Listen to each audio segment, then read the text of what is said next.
else, maybe not a rooting interest, certainly a betting interest. And with the commercials, entertainment, looking for something that maybe you did not find, I will say it was boring.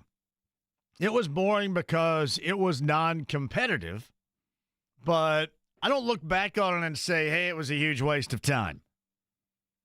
I don't look back on it and say, hey, I'm glad that Kansas City didn't go back to back to back. Sorry, Pat Riley, you're not getting my cash, brother. I didn't look back on it and say, oh, man, what I should have been watching, because believe me, there's nothing else on. You watch, yes, the lead-up options you have for a Super Bowl are slim, few and far between. I did want to see Carson Steele get out there a little bit more than he did on special teams. I would like to, and I'm not rooting for Kansas City other than rooting for the local interest in him. I would love to have him on the show today talking about a first Super Bowl win. I don't hate the fact the Eagles won because I'm not a big fan of Nick Sirianni. I will give credit where credit is due. And those guys were ready to play across the board. Whether you're going to give credit to the head coach, Nick Sirianni, or Vic Fangio, the defensive coordinator, or Kellen Moore, the offensive coordinator, how about everybody? But that defense was badass from top to bottom. And I was talking with Jake a little bit earlier about, that has normally been, especially when you're that dominant for one, but defensively, putting the pressure on in a consistent fashion has been the recipe to beat a Patrick Mahomes team forever. Now, we go back how many years to when the Colts did that? Yeah, if you remember that was not even so much sacking him, but putting pressure on him. He was already dinged up for that game, and then I think they got to him once, and that really deflated his tire for the remainder of the game. And we talked about that going in way back then, and you talked about that going in last night.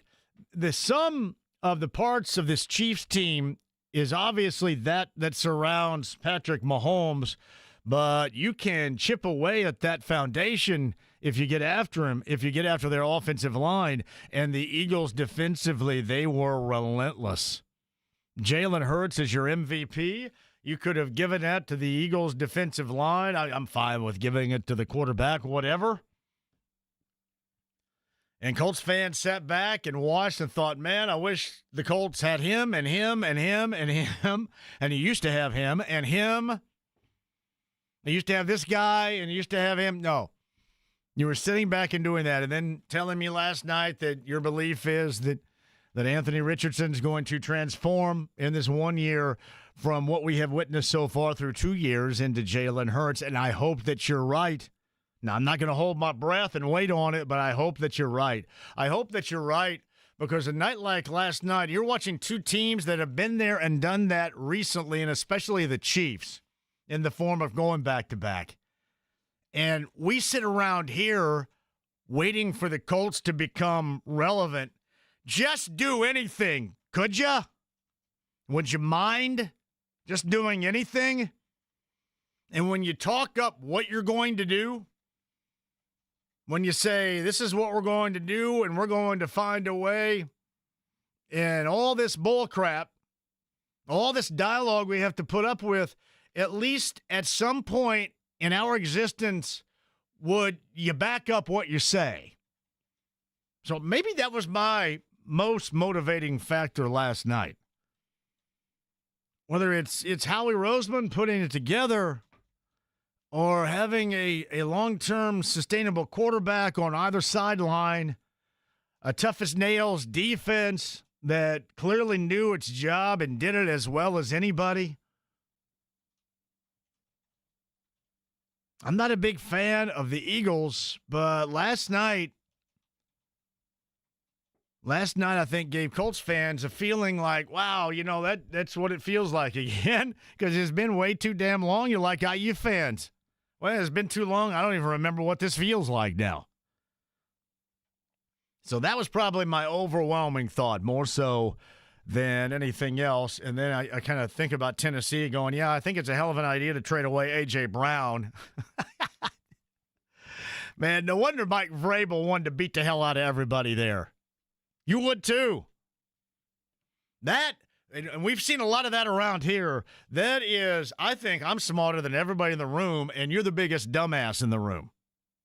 Yeah, you know what? My way or the highway, and your way doesn't even get to the highway. That's what that's like right there. I go, man, A.J. Brown making plays. It was weird. And believe me, I think people thought I got caught up in the whole conspiracy theory. I think we've known each other long enough for you to understand me. I dig a good conspiracy theory because I like pointing my finger and going, well, God, that person's a little bit whack right there. That person's nuts. What are you talking about, nut job? I think that is kind of funny. And that's what really a conspiracy theory leads to in this case. And then you start the game, and you immediately, like I put out, that is BS. And then everybody responds at that moment. Everybody responds with, yeah, you're right. And that's the NFL. They must have had the mandate. And then everybody else says, well, I looked up in the rule book. And you go to the face mask and, try to give me some nerdery that I didn't want to hear. And I just felt compelled to sit back and watch you guys fight it out over this. Let me tell you, if there was anything less, or in this case, I better put this right, at the very least, not at all worth discussion or debate in social media, where basically 95% of existence behaves like a jackass, it would have been that. Now, I say that there's probably a little hypocritical thinking going on because I do kind of sit around and laugh at it. But you had that call, and then you had what looked to be an NBA level type of makeup call. And you know what? After the first quarter, none of that crap mattered anymore. Because Philadelphia was way too good. Philadelphia was like I talk about all the time when I quote, remember the Titans. Run it up, Herman, leave no doubt. Philly was going to leave no doubt on that. And it seemed like everything that they did ended up working out. Everything they did ended up being a fantastic decision. And believe me, Kansas City, so many times they have been on the other side of that particular coin. Everything they did was FUBAR. Everything. Everything they have done, everything they're used to doing and executing was FUBAR. And that, in a nutshell, was how I viewed as a local participant in enjoyment of the Super Bowl last night. I kind of viewed it in the point and the perspective of Colts fans, and that was the entertainment value last night. I was watching Philadelphia run it up. Oh, John Hamm, I think it'd be cool to be in that situation and be a little bit drunk. He was a little bit drunk, wasn't he? Anybody else ever been there before? I don't know if you've ever been in front of that audience before. God love you if you have. This would be a little bit, oh yeah, I got to get out there and say something. Something to be had and said and embraced about in that setting. Just, yeah, you know what? I'm just a little bit drunk here. Let me go ahead and grab the microphone and introduce this team for the Super Bowl. Outstanding. I do like Bradley Cooper. I know a lot of you get sick and tired of the influence of actors and entertainers in these games, but I like those guys. I thought the Brad Pitt thing was pretty good. I don't dislike Tom Cruise as much as the rest of the world does. Seems like his movies are always strong, and unless it's Vanilla Sky, always pretty good. Once I see it, once it leaves the theater. Oh, yeah. The halftime entertainment. Here's what I felt. All right. I always want to be educated, and I've said this before. I've always said anything's going to be state of the art if it involves Dave Grohl. Because I think, to me, a halftime show needs to involve more than a handful of incredible stars. I always think that's cool.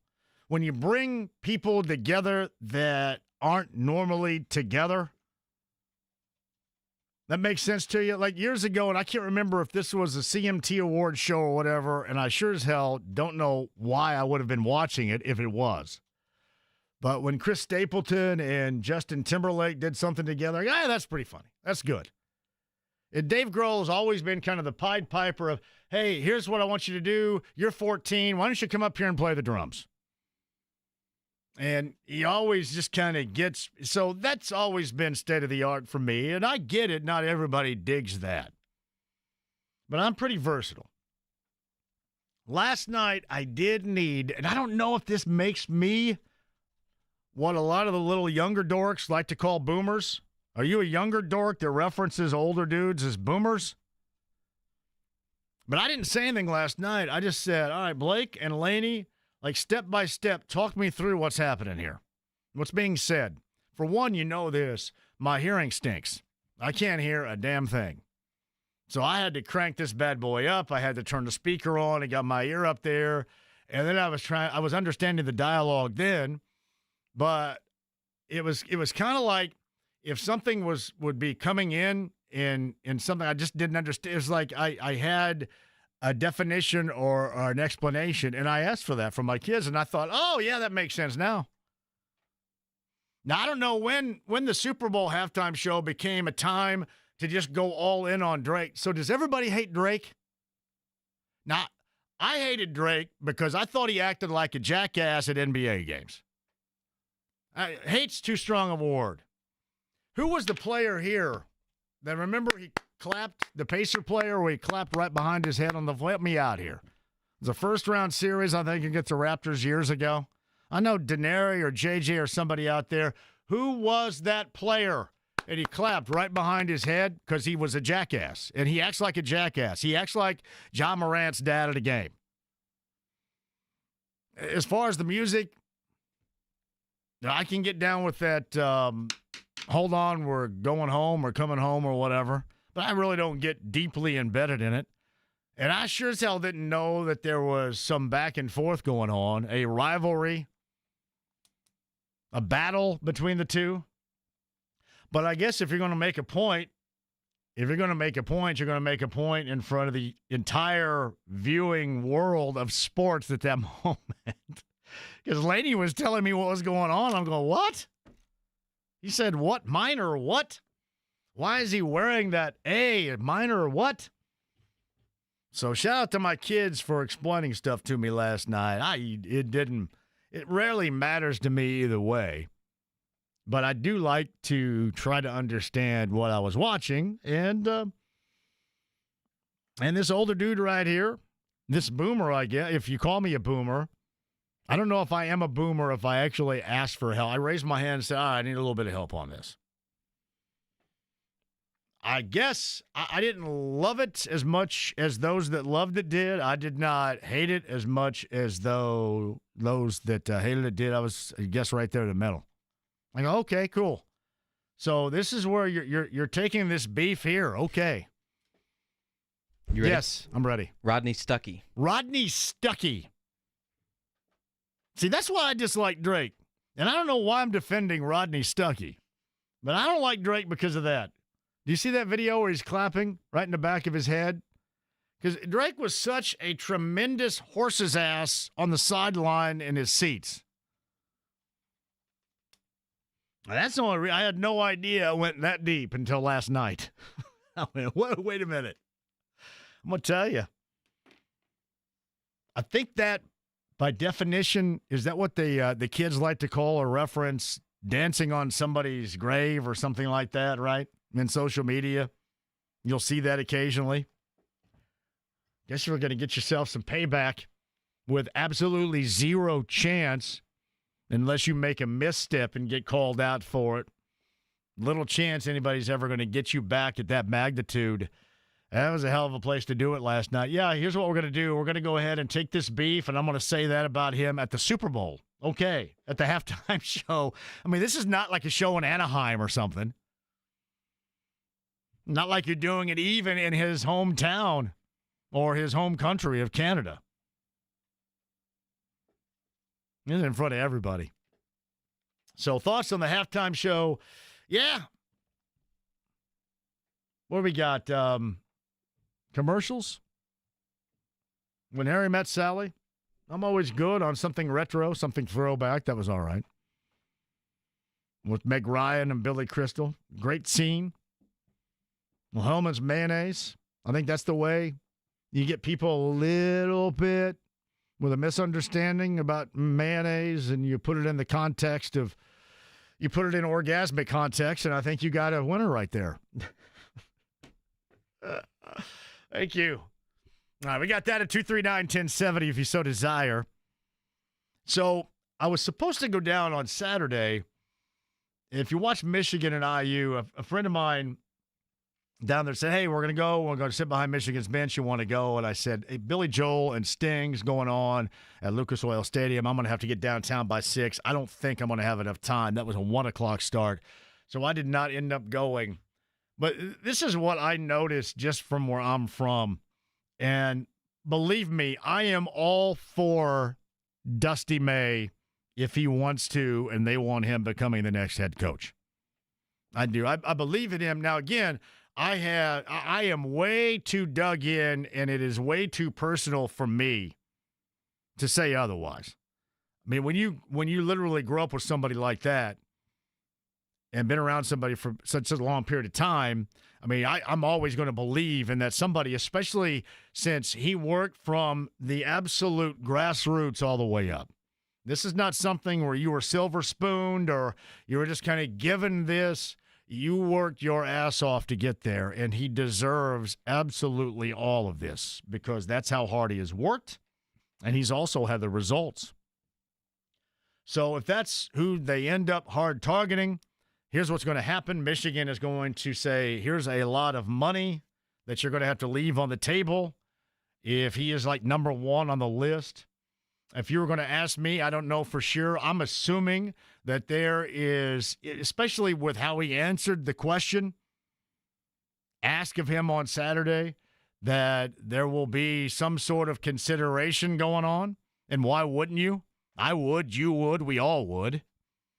And we all phrase it in that capacity. I know everybody wants exact words, but you're not in that dude's shoes, so you're not going to get exact words. You got coach speak. I thought he handled that as well as you can handle it. But he didn't dismiss anything. And you're from there. You're a manager on the team.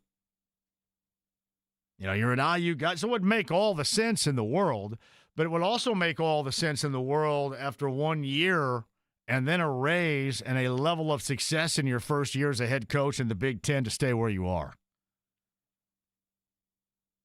You want to hear what he said? Yeah. Dusty May on Saturday? There's Dusty May.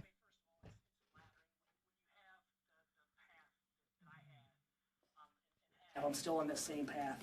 It's it makes you feel good because what's your competitive advantage as a student manager that transferred in from as a marginal Division II player, and you just think back and it's like, man, you really, all I did was show up with great energy and passion for this game and helping people every day, and because of that, I think people always saw something or believed in me, and then you get to this point. But that stuff's crazy. I mean, I love being at Michigan. I love our team. We're fighting like crazy. That's it. I mean, this place is my foundation, but I'm very, very happy at the University of Michigan. Came here to win a game, and mission accomplished. Do you have any message to Michigan fans that might be worried right now?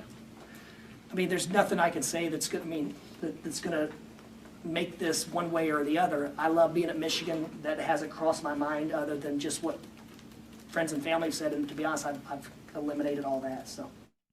That's Dusty May from Saturday after the Michigan win over IU. I say this all the time. I say this in terms of growing your real hair again. If you want the option is there. He's got lots of options. And we know what's going to happen. We know the execution part that's going to happen before there's any final decision made. He's going to end up getting more money if he wants it because Michigan wants to keep him. But he talked right there about his foundation. And there is no doubt his foundation is in and around that area. If you watched it, I don't know how many times, and it was our good friend Spiro Ditas referenced Bloomfield. Now, it's not really Bloomfield. Shout out to Bloomfield, by the way, the county seat of Greene County. He really doesn't live or didn't grow up in a town. It was like along State Road 45 between Stanford and Eastern Heights. It's really not a town, but I get it. I think if you look on his official address, it would have been Bloomfield. I grew up in a town that had a post office, Owensburg. So we had a post office box. We did not have a rural route, or it would have been Bloomfield as well. Catch my drift. That's what happens when you grow up deep in the woods. However, there was nothing really dismissed right there, and he did talk about his foundation being around there, and you saw a lot of his foundation that was behind the Michigan bench. Now, the best part for me, and one of the reasons why I was bummed I didn't go, or couldn't go in this case, is anybody else notice, and I love it. I love my people. I love who I grew up with. You know how much I want thousands of friends, and these are my roots, my core of friends that are all at that game, and they're sitting behind the Michigan bench. Did you watch the game, Nathaniel? You didn't? If you guys watch the game,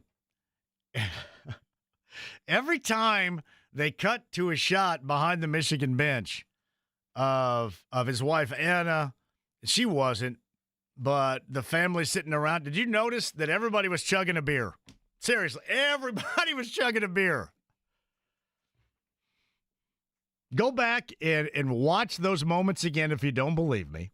You don't have to, but if you want to, go ahead. There was one point, and his name is Adam Nante, longtime friend of mine.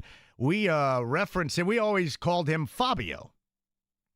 We called him Fabio. There's one time they showed Anna, Dusty's wife, and Fabio, who is the brother of Anna, was sitting right next to her.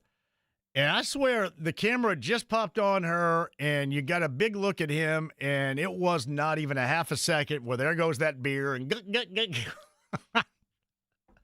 So shout out to all my Greene County friends who clearly knew the camera was on them. Every single time decided to chug a beer. Beautiful. Yet another reason why you know this to be true. The GC is God's country. Come on down, join us, and you too, every single time a camera gets on you, every time you're in the frame, you can chug a beer. I loved it. He was at the game, and I texted him, and I said, Fobs, man. So what are you doing? You look like John Belushi. Every time they get a camera on you end up chugging this thing, Belushi. Settle down, Bluto. I loved it.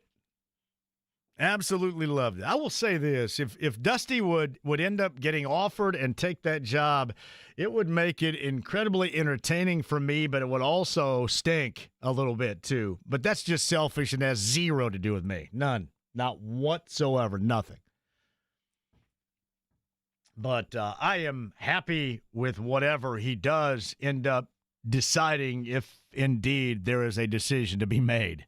And it sounds like that there's going to be one. But he is a good dude, and he is somebody that you can get behind. You tell me all the time what you like in terms of people and how they succeed, whether you're talking about players or coaches or just whatever career choice that you reference. That, by definition, is it for coaches. He's been given zero. And he has worked for everything. That's what you want. And then, while working for everything, has shown results. So it makes perfectly good sense. But to me, it also makes sense to where you've been in Ann Arbor, even though Michigan stinks. You've been in Ann Arbor for 1 year.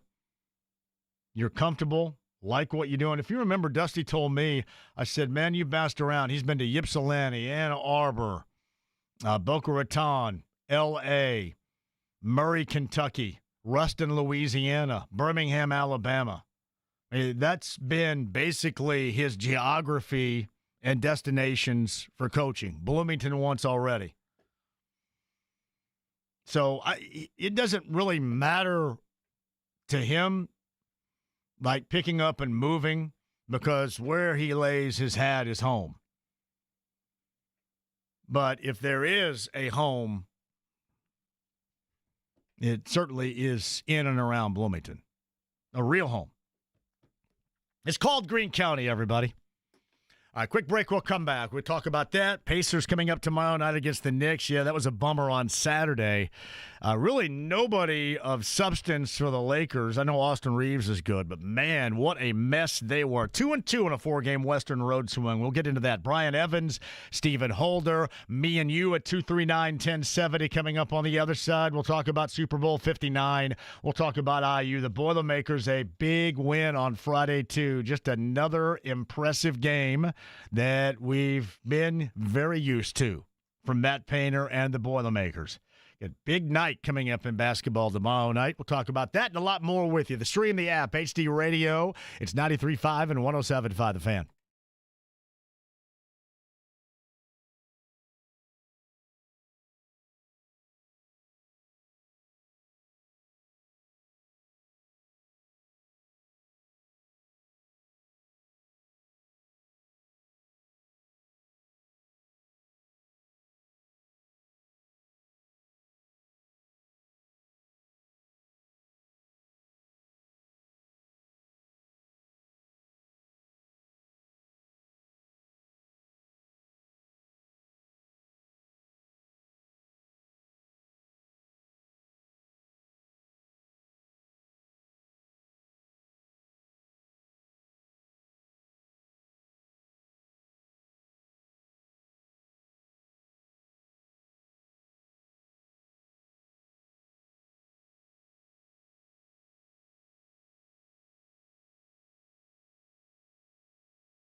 Who attended, I think most of you did, considering what I witnessed on Facebook over the weekend.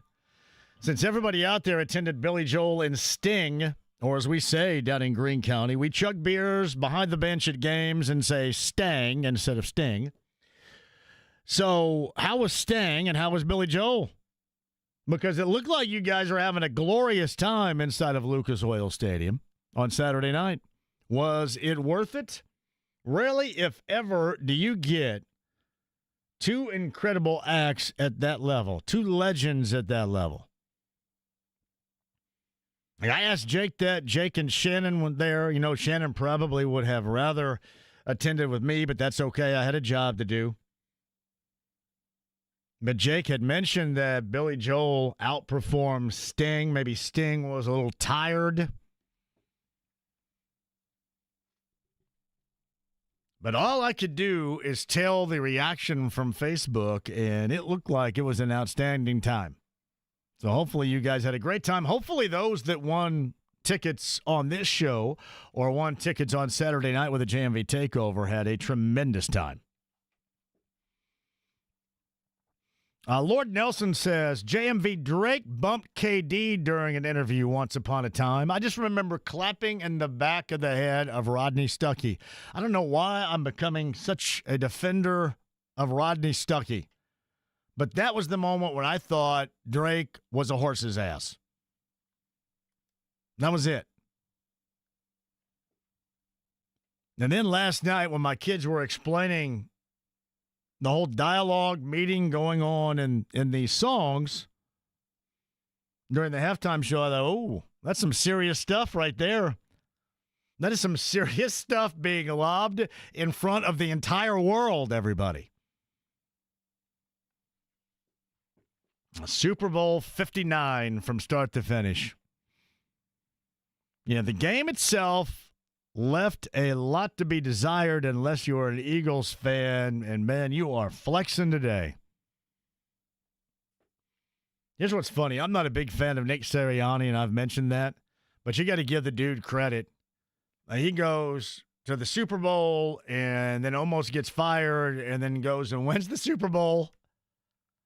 And then next year, he's almost going to get fired again. You kind of see a trend going on here. Either you're almost getting fired or you're going to the Super Bowl. JMV, remember in the finals when Drake was giving Nick Nurse a shoulder massage during a timeout? I don't remember that. Thank God. Paulie checks in with this. Anthony Richardson magically transforming into Hurts next year seems as likely as JMV. And the pit farts being signed as next year's Super Bowl halftime show. Yes, the armpit farting technique. What do you want me to play? Devil went down to Georgia with my armpits? Would that be entertaining? Corey Kinney is with us. How does Philly have that front four and the Colts still have what we have? Well, how do you think that's gone down there? Jared just checked in, too. It was an awesome time Saturday night. Hell, you look like you're right up there near the piano man. Now, we're talking about two legends, legendary musicians. Oftentimes, I have heard in the past, Lucas Oil Stadium and the sound leaves a lot to be desired. Was it solid on Saturday night? I've been there. I saw U2 in there. I thought the sound was great with U2. But others have complained before. Just out of curiosity. BT says, last night it looked like the Eagles had 16 guys on defense. It was incredible.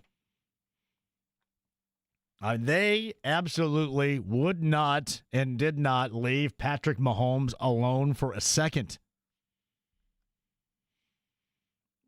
Shout out to Matthew, by the way, too. I'm doing this snacking thing right, I believe. A little Daisy low-fat cottage cheese right there for you. Indeed. Somebody said put chocolate syrup on it. You trying to gross me out? I would almost think about maybe the hot sauce. Some of you have suggested hot sauce. Now, I go plain Jane right here.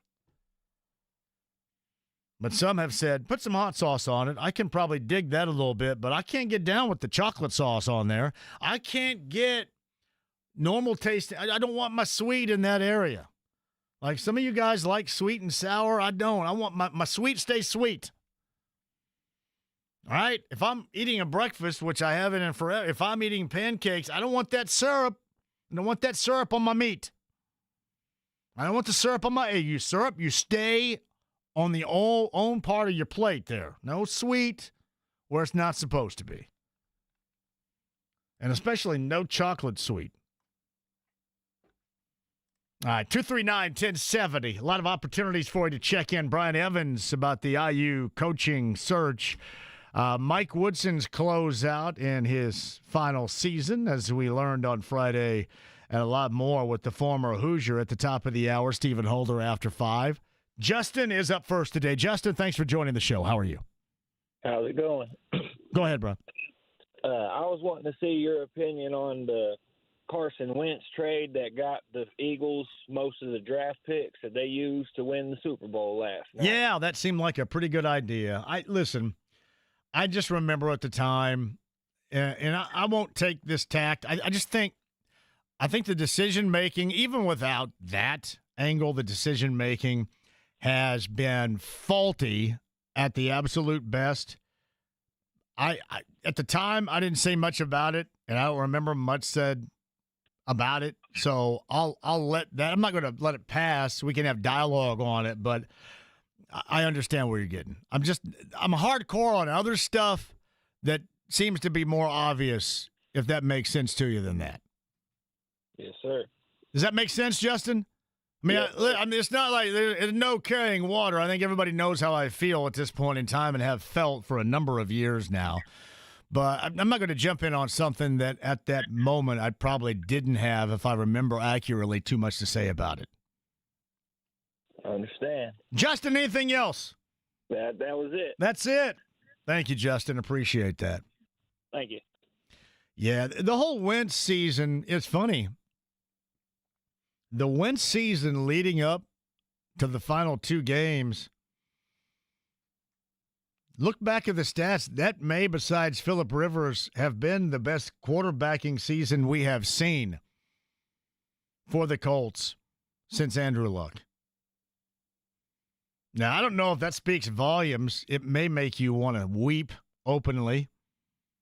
Do not start sobbing if you actually are at work, in an office, in a cubicle, but it may want to make you weep a little bit.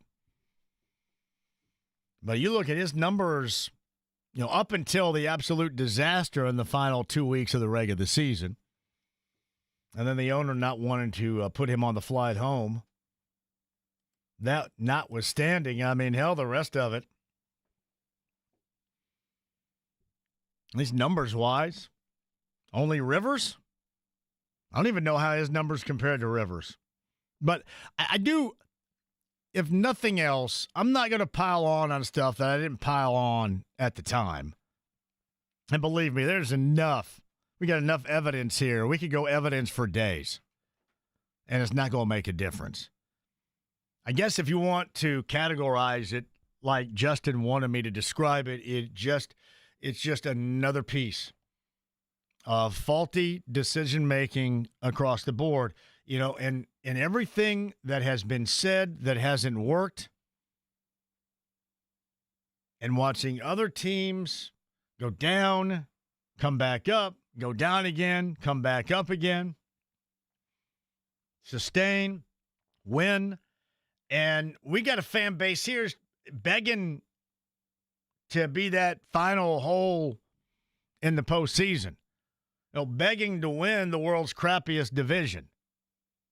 And, man, it's not supposed to be that way. And last night, that's one of the things that I felt, besides the blowout, besides the halftime show, besides the commercials and everything else that is going on in that game last night, is how far off the pace is this group? And then I had people trying to sell me, it's not that far off. My goodness. As of right now, it's not close. And the thing that should concern you is the NFL is built for that instant comeback, for that surprise season. And think how long this organization's been stuck in mud on it. Now, again, I'm talking about Philly and Kansas City, and right now, they're no doubt among the best at the top of the peak of the best in the NFL. That's why they were participating in the Super Bowl last night. But don't try to sell me that this team is close. Don't try to sell me that this quarterback is close. Once we see some proof, you see a weekend of it, 2 weekends of it, you stay healthy, maybe a month of it, all right, then we can start having more than just casual conversation about it. But right now, that is nothing more than a pipe dream. And once again, Jim Irsay leaves it up to this group to figure it out. And every year they say they're going to figure it out, and every year they don't figure it out. Or as I guess I could put it, it's left unfigured. So those were some of the thoughts I had on it last night. But I'm not going to lay claim on, well, I can't believe back then they did that, and look what that's led to. Nobody was talking about that back then. That is revisionist history. I'm just talking about where this team is in the moment. All right, quick break. We shall return with Brian Evans coming up at the top of the hour. Conversation you will not want to miss. I will say this. It has been a tradition with me and Blake and Laney. They want to go to Buffalo's. So we rolled down to Bloomington yesterday and hit up Buffalo's. They want carry out. So we did a little bit of that. That is always a good time. I love going down to Bloomington, getting on Kirkwood, going to Buffalo's, and get a little bit of carry out. The big game tradition. Actually, they went Buffalo's and I don't know why we had to do both, and Raising Cane's. I said, hey, they got chicken here. Raising Cane's too? What? Got to do them both. But a job well done right there. I forget the dude's name that owns the Buffalo's. I think he was actually in there. What a great place. And just one of the Buffalo's at the Gables off of Indiana is arguably in a town full of great buildings. And Dusty May was talking about his foundation, but in a town full of great buildings and really old buildings, iconic buildings, that to me has always been at the top of the list. I love the Gables. Well done. Quick break. We'll come back. Again, Brian Evans, top of the hour. Stephen Holder coming up after 5. Don't go anywhere. The AAA Membership Lounge via YouTube Live on a Reaction Monday for the final time for the football season. Well, in a long time now. How long we got? Like 6 months?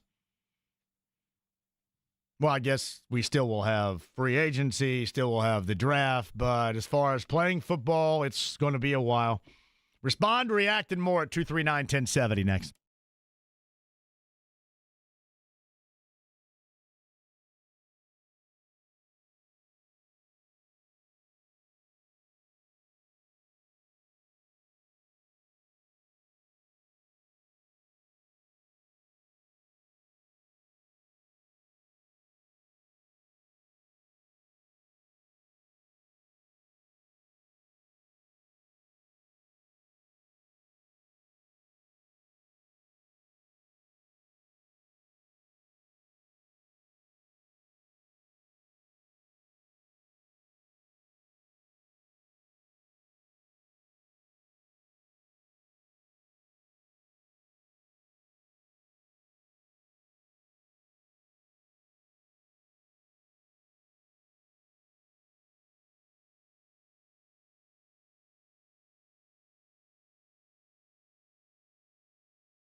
Nathaniel's in for James for the first 3 days this week. Tomorrow, Tom's Watch Bar. We're going to get you set and then watch Knicks and Pacers from the Field House tomorrow night. I would love to see everybody. In fact, I'm going to reach out and see, because our good friends, Chris and JJ, Eddie Gill, too.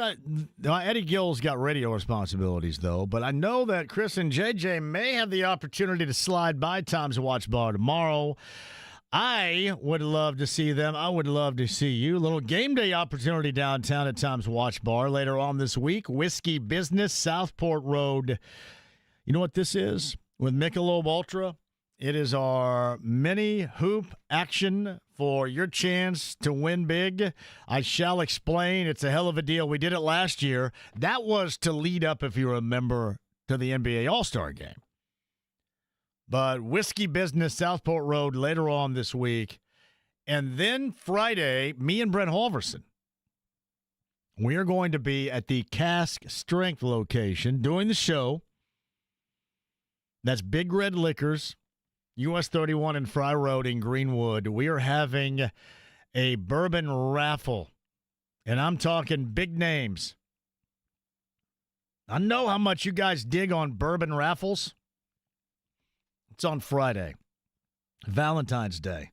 Can you imagine how impactful a Valentine's Day would be for you if you were to win a bourbon raffle with this high-level bourbons? I don't know as of yet what exactly we are giving away. When somebody tells me, I'll let you know. But it's a big deal. You guys got to join us. It's on Friday. Cask Strength, Big Red Liquors, US 31 and Fry Road.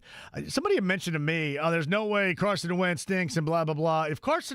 If Anthony Richardson put up 3,500-plus yards, 27 touchdowns, and 7 interceptions, and had a completion percentage of 62.5 on a season, you would throw him a parade here. And in 17 games, that's what Carson Wentz did. And I know that it ended incredibly badly. But you look at the stats for the one season here, and that's like a pipe dream for you right now, stat-wise. Seriously, that'd be a parade going right down Meridian. Holy crap, look at this. You'd be handing out extensions would be flying around. So you do have to keep that part in mind. All right, quick break. We'll come back. Former Hoosier, former Big Ten Player of the Year, has been very outspoken regarding IU, the coaching situation, and now we'll get involved in a little conversation regarding the coaching search. Brian Evans is going to join us coming up next. Stephen Holder in the 5 o'clock hour. Do not go anywhere. Stream the app, HD Radio, AAA Membership Lounge via YouTube Live at 93.5 and 107.5 The Fan.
Bucks!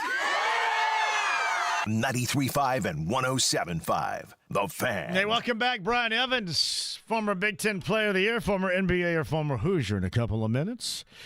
Mike Woodson's going to step away and retire at the end of the year. Who should it be after this year? Who do you want it to be, IU fans? IU a loser to Michigan at home, and Dusty May was back on Saturday.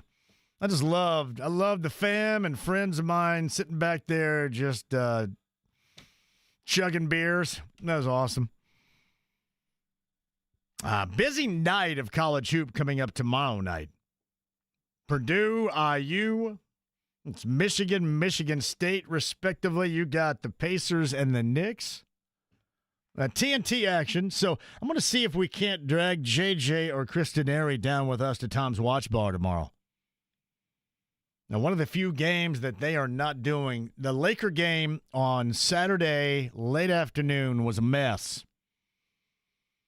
And yeah, it is incredibly fair to wonder this whole up and down and oftentimes down Tyrese Halliburton. I think, to me, clearly this group needs a rest like nobody's business. Now, that's going to sound like an excuse, and certainly we have witnessed some of these situations prior. But we have talked about going to Europe and then coming back and then 2 games home and then you go out west for 4 games. Again, excuse. And for them to be 2-2, normally we would love it. But against that version of the Laker team on Saturday, you gotta not only do more, but hell, we've got to expect more. That was craptacular. It really was. Got a Knicks team in town coming up tomorrow. Tom's Watch Bar for us. Very excited about seeing you. Got a busy week on the road this week, too. So let me know. Hopefully we see you down there. Maybe I can see JJ and Denary down there as well. Super Bowl 59, 40-22. Eagles over the Chiefs. So Bradley Cooper is happy. Nick Sirianni is happy. Vic Fangio is happy. Philadelphia is happy. A Valentine's Day parade is what they have scheduled too. Meantime, on the Andy Moore Automotive Group hotline, one hell of a weekend if you want to start on Friday down in Bloomington, and the former Big Ten Player of the Year, the former NBAer, the former Hoosier, the former Terre Haute South Brave, and a cool friend of this show, the lefty Brian Evans, joins us now. Hello, Brian. How are you? Hey, John. I'm good. How are you? What are we out and about doing today, buddy? What's happening on this Monday? Okay. I picked up my daughter about 10 minutes early from school. Nice. Snuck her out and Yes. dropped her off at a hair appointment. Okay. I think my wife did it under the guise of a doctor's appointment that she made up. So Okay. Well, luckily nobody listens to this show, so not. nobody's going to find out. So nobody listens to this show anyway. Nobody will know. So good. I dropped her off, and now I'm just driving back across town. So perfect time to come on your show. Do we have to go to an extra special place to get our hair done, do we? I go to just some janky old barber shop. I'm trying to get the cheapest haircut like I had back in the day. Me it was too, buddy. free, and now I pay more than I should, and I don't like it. Where'd you get your hair cut in Bloomington? At the Crosstown Barber Shop. Yeah, 10th Street, the 10th and Harold. yeah. Yeah. I went to Ward's right by that Barber Shop. VP. Did you ever go Ward's to Barber Shop? Ward's Barber Shop? Was right next to the Bluebird. No. I was told by Eric Anderson, my late dear friend, that we got our haircut at the Crosstown Barber Shop. So the first haircut I had in Bloomington, fall of 91, was at Crosstown, and I went there every time until I left. And I'd still, anytime I'm in Bloomington, I'd still love to swing in and get a haircut. I don't think they're there anymore, but great dudes, always took good care of us. You know, people would argue that maybe I didn't have the coolest hair. I was rocking the flat top, and I loved it. And I've had a lot of people suggest maybe that wasn't a cool haircut, but they're all wrong. It was cool. No, there's nothing wrong with it. Nothing wrong with the flat top. And you're right, that place isn't there. I drove by there yesterday, matter of fact. We went down and grabbed some. My kids like Buffalo's before the Super Bowl, so we went down and grabbed some Buffalo's for them yesterday and came back. But, hey, curious, those dudes, the podcast dudes, they reference you as Dutch. What the hell's that about? You really want to know? Huh? I mean, it takes a minute to tell you. Did you really want to know? Yeah, I kind of do, because I've never heard you referenced as Dutch in my life. Well, it's kind of new. It's been around for about 10 years, but I'll tell you. Okay, so my best buddy, his name's Brian Travis. Mm-hmm. He's the best man at my wedding. He passed away like 9 years ago from brain cancer, and he lived with it for about 10 years. Okay. Right. So this goes back quite a while. Big history buff, loved Reagan, okay? And so we used to call Reagan Dutch. That was his nickname, right? So we always called him Dutch, and he was well-read on all the history stuff. Well, when he comes down with his glioblastoma, he says, hey, I got to tell you something. He goes, Darren Dalton. Remember Darren Dalton? And you know everybody from sports. You remember Darren Dalton. I do, yes. Catcher for the Phillies Yep. back in the early mid-'90s. They were in those teams. He says to me, hey, Darren Dalton, I just found out he's got a glioblastoma. And I said, oh, man, that's terrible. I'm sorry to hear that. And a couple years later, he passes away, and my buddy tells me, and I said, hey, man, I got to tell you something. I said, I got a new nickname. And he goes, what is it? He goes, you can't give yourself a nickname. And I said, well, I just did. And he goes, what is it? I said, it's Dutch. He goes, Dutch? And I said, well, I am. I said, Reagan's gone, Dalton's gone. It's a cool nickname. It's available. I took it. And he tried to shoot me down. And over time, I kept calling. I was third-personing myself as Dutch. As, I say, Dutch would love a beer. We should go out, let's go hit B-dubs. Dutch is thirsty. I was doing that kind of stuff. I was driving him crazy. And then not too long before he passed, he sends me a really cool email. He was buying a condo and never bought a place before and had all that, was going through an inspection and had all these questions for me. But as he sends me this email, it starts off, hey, Dutch. And then he goes into this. He needed some help because he was buying this place. And I still have this email. It's the coolest thing ever. So he passes like 9 years ago. And I decide I got to take this and I got to really become Dutch. Even though you're not supposed to give yourself a nickname, in this case I did. My buddy finally caved in, and so I don't know how those guys got wind of it. I really don't know how. I'd not heard it. It was really it was an inside joke between me and my best friend who's no longer with us. And so somebody hears that. It's like they asked me, like, hey, we heard your call. People call you Dutch, and some people do around town. And it's funny, right? Good. I just laugh and go with it. And that's the story. But somebody goes on Wikipedia and changes, puts that in there. It's like it says Brian Dutch Evans on Wikipedia, which is really funny. Since I just tried to manufacture a new nickname. I'm glad you told that story because I had no idea. So, do you want me to? You come on often. Should I reference you as Dutch? I don't think that would be right. I think if you just do whatever you feel comfortable doing it. Like I said, I made it up, and I've been running with it since. And I have a million people tell me you can't do that, and that's why I think it's great. So I'm doing it anyway. Well, I mean, you've always made up a lot of your own rules. I mean, you're a dude's dude in that fashion, right there, right? Well, Dutch does. He dances to the beat of his own drum. Yeah, that's the way that it goes. Yes, I like that. I like that very much. Well, thank you for sharing the story. I had zero idea. I thought maybe it was something that maybe I'd never heard when you got handed that in Terre Haute or something. I had no idea. No, it's not Terre. It's not Terre Haute. And the guys in Bloomington, my nickname amongst my teammates back in the day was B. Lobes. Did you ever hear anybody call me that? No. Why did they call it? Because of your ears? Yeah, because my ears are big. The truth is this. They don't look big on me now because the rest of me, I finally grew into my ears. But when I was like 17, 18 and real skinny, they look huge. And when I had that flat top, I've seen some photos. I'm like, man, my ears do look big, but I grew into them. Were you self-conscious? So now people don't see it. Were you self-conscious of your ears back then? No, not like that. I mean, I thought it was cool. Jamal Meeks is the guy that came up with it. They got to have a nickname for you when they're hazing you a little bit and you're a freshman. And I thought it was pretty awesome. I was like, these guys came up so empty that they're trying to rip on my ears. I was like, I must be awesome. I mean, I looked in the mirror. I was like, there's nothing wrong with these ears, man. I'm not embarrassed of my ears, but I mean, there's some pictures. They're not small. They're not, but that's okay. It's okay. Oh, you embraced it. That's okay. So, I embraced it. Yeah, there's nothing wrong with that. B. Lobes, Dutch, Brian Evans on the Andy Moore Automotive Group hotline.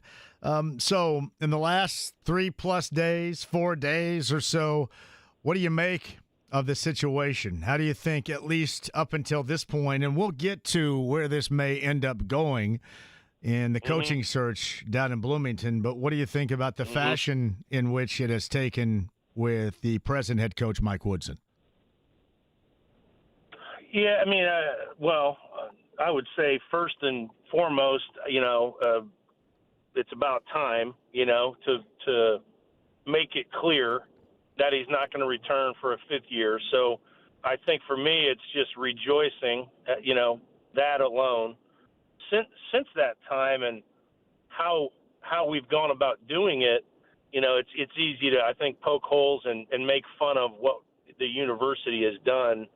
That press release, I received an email from Scott Dolson that I can't help but laugh at it.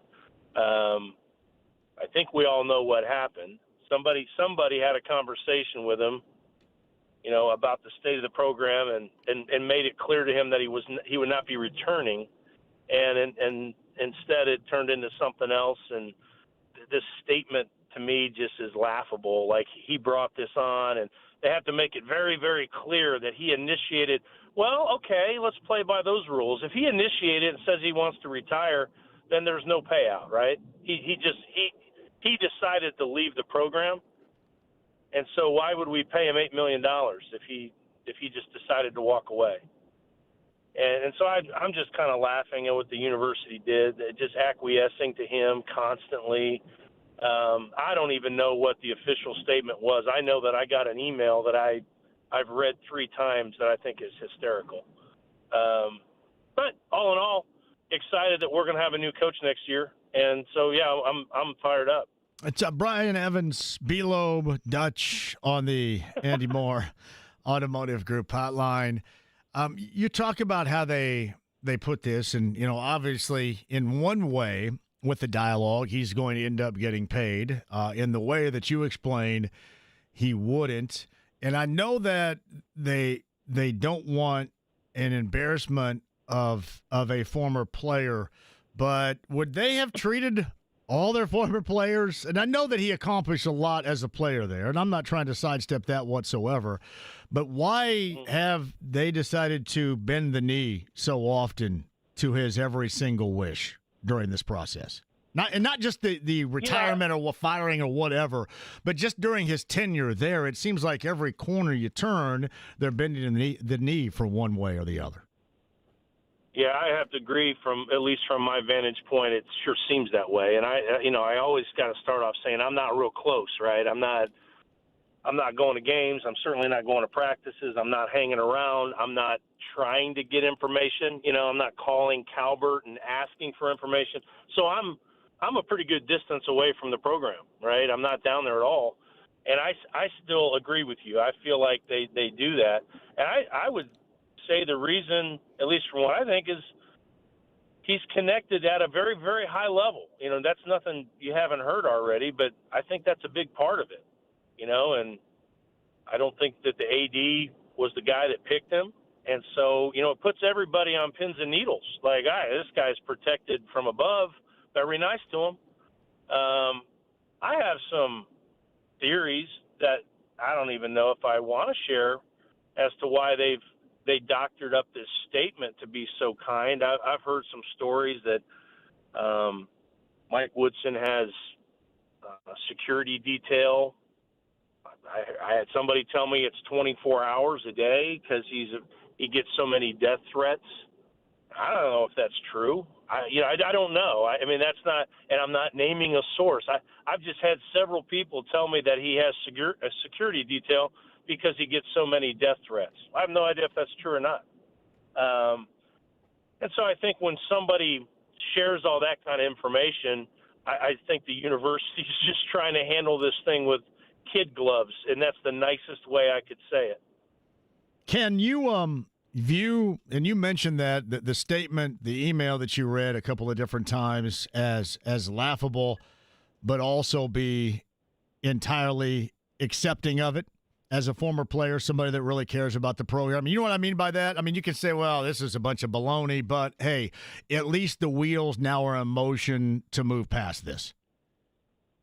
Yeah, for sure. That's where my head's at. It's like I'm laughing at the context, laughing at how they've presented it, because it can't be that.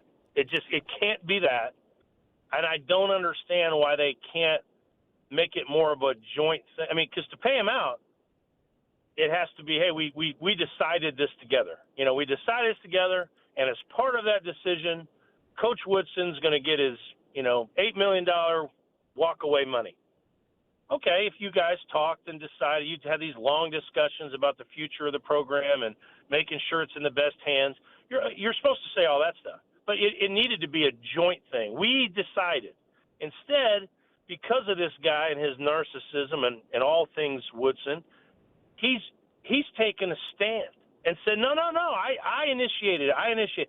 And doesn't understand that kind of backfires on him. Because now I think we should ask questions. Wait. We just laid off 25 people. I don't know if this was a press release. Athletic department within the last 30 to 45 days laid off 25 people.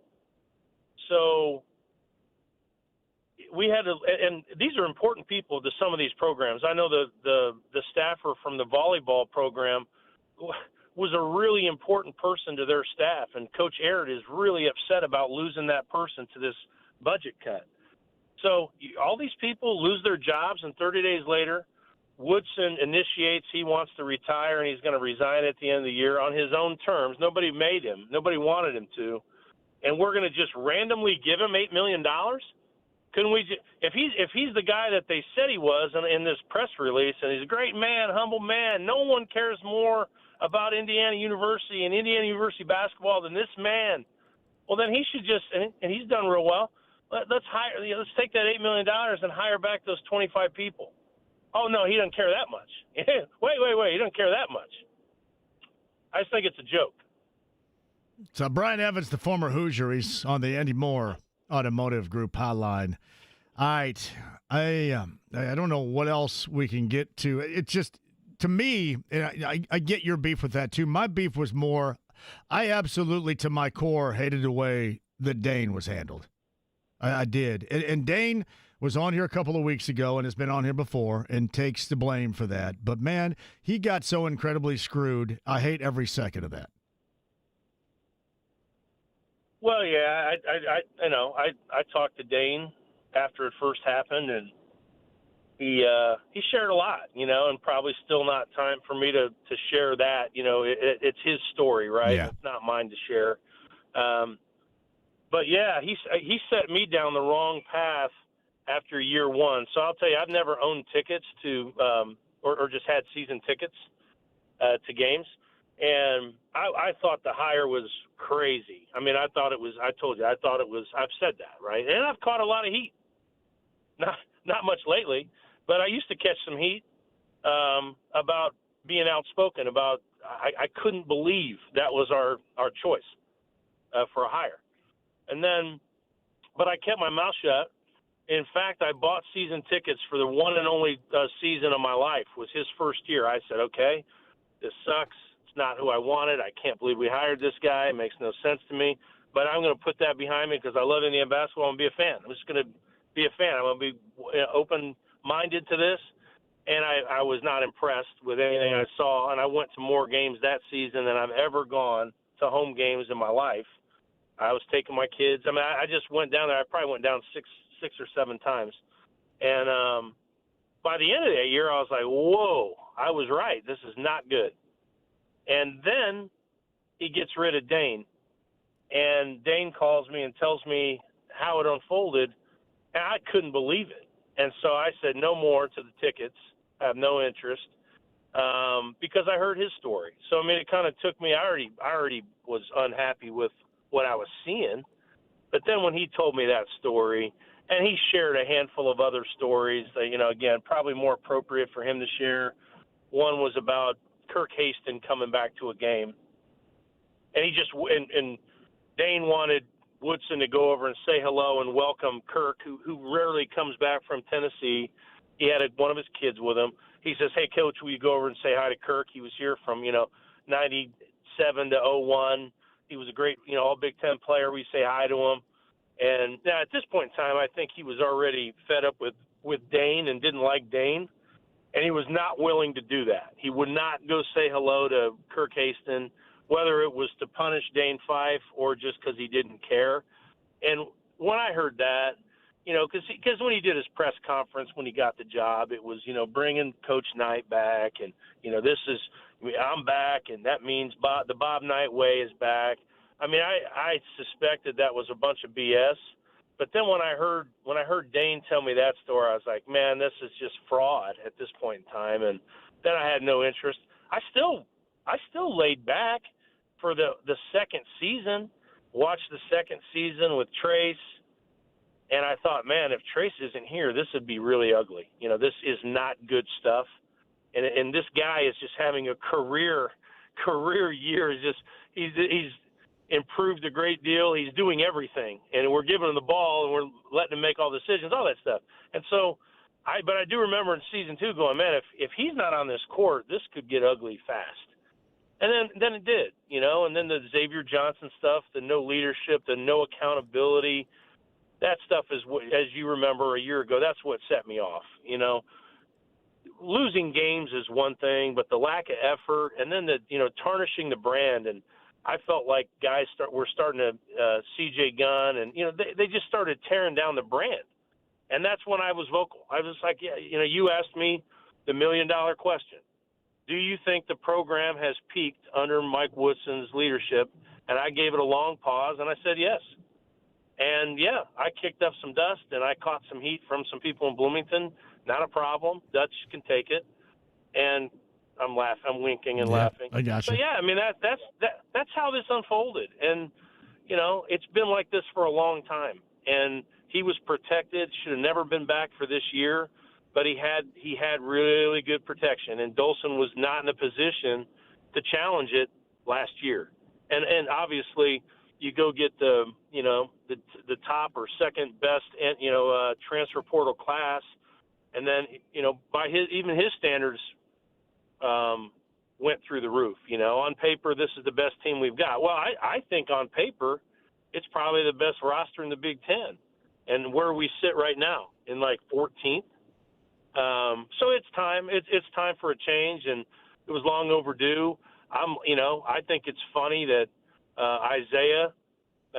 Woodson asked Isaiah to get his back, and I think it's hysterical that Isaiah came on and defended him in a time that pretty hard to defend, and and then the following game was the Maryland game that he just he makes 5 mistakes in the last 30 seconds and loses the game.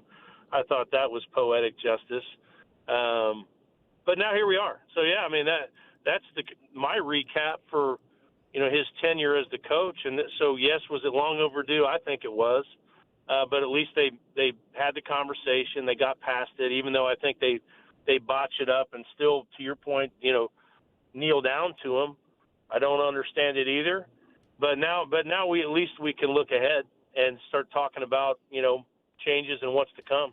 So Brian Evans with us. Before I let you go, anybody out there that you like over anybody else as far as leadership is concerned as the next head coach?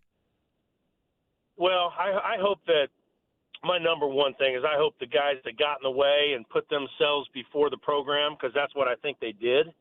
Anybody that put themselves before the program and put their friendship with him in front of Indiana basketball, I just hope none of those people get to be a part of that, the next coaching search. They shouldn't have a fingerprint on it. They shouldn't be allowed in the room. As powerful as they may be, they do not deserve a spot at the table as we pick our next coach based on what they just did, how many years they set us back. So I just hope that's the case. I hope that more than I'm hoping for a certain name. I don't want to put myself in front of the program and say, this is the guy, he's the guy. I think like most people, they're going to probably call Brad. I'll throw my curveball. I'd call Matt Painter and offer him 10 years and $100 million. That I don't have. I don't have the money. But I'd try to go after Matt Painter.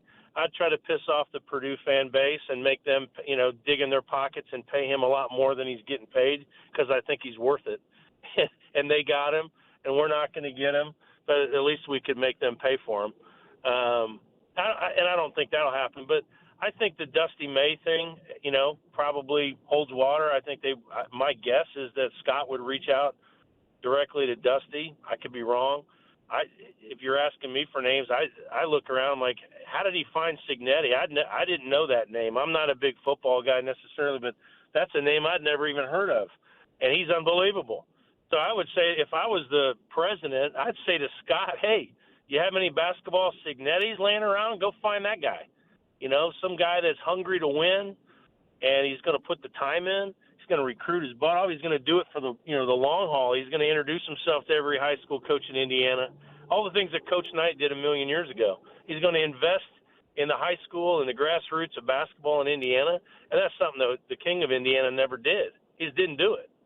And so guys like that, when I look around the league, I like Chris Collins. I like Shaka Smart. I've watched a handful of Marquette games, and when they go into the huddle, I'm always impressed by listening to him communicate to his team. He just seems like a guy you'd want to play for. I don't know him off the court. I don't know if and I don't know anything about him. I just listen to a timeout occasionally. I'm like, man, that guy is a great communicator. Seems like the kind of guy you'd want to play for. But I think hopefully it's my number one thing is that Dolson gets to go out and without the influence of these guys hiding behind, in the shadows of the night, hopefully he can go make a hire and do it himself. And they let him. All right, I'm going to text Matt Painter and say you just put him up front for this gig. Let's see what his reaction is. Hey, you can. I love Matt. I do too. And so, I openly root against him. So and you could tell him that. I do. I openly root against him. But I have a ton of respect for him. I think he's doing it the right way. For sure, as a kid coming out of high school in Indiana nowadays, a lot of kids are now growing up and dreaming about playing for Matt Painter at Mackey. And when I was a kid, I was growing up dreaming about playing for Coach Knight in Assembly Hall. But I do think he's changed that narrative through the years, and because of how hard he works and the program he's built. So why not? Let's try to get him. Can you hook that up? Yeah, well, I can. I'll text him right here and say, man, you cannot believe what Evan just said. I try to get him $100 million over 10 years. And he'll really not believe what Evan just said. There's no. He's going to say, "Where does Evan?" Why? Yeah, I like it. I'm going to send it to him right now. I will send it. Tell him, hey, just do this for me. Say Dutch Evans, and then he won't know it was me. Yeah, exactly. Yeah. Well, I think he'll figure it out fairly quickly. Well, he may know it's you if I say B. Lobes. Yeah, I don't know how far that got. So I didn't love that name, and it didn't really stick outside of my years in Bloomington. So, and I think we're a full transition to Dutch at this point. I got you. All right. Well, hey, thanks as always for sharing. If anything occurs to you, let me know, and I'll send this and see what comes out on the other side with Matt Painter. Hey, I'm sure he'll be thrilled hang with on. me. I like taking questions, and I love talking to you. But can I? I think it's fair that I turn it around and ask you. So, who do you like? Where's your head at? Do you have some candidate that you're all the way behind? I don't completely dismiss a guy like Chris Beard because I like how hardcore that he is, but I do understand that he may have way too much baggage for them to ever consider. I like Dusty a great deal. I mean, I grew up with Dusty. I know how hard Dusty works. I know, he started at the bottom, and this is where he is. I have a great deal of respect for that. So, and you mentioned, like a Signetti guy, like Ben McCollum, who's at Drake. Not exactly like Signetti, but certainly very unknown first year at Drake and doing so. But I would always be in the corner for somebody that I know. In this case, I'd probably start with Dusty, but he would probably be pissed that I'm saying that right now because I'm sure he doesn't really want to mess with it. So yeah.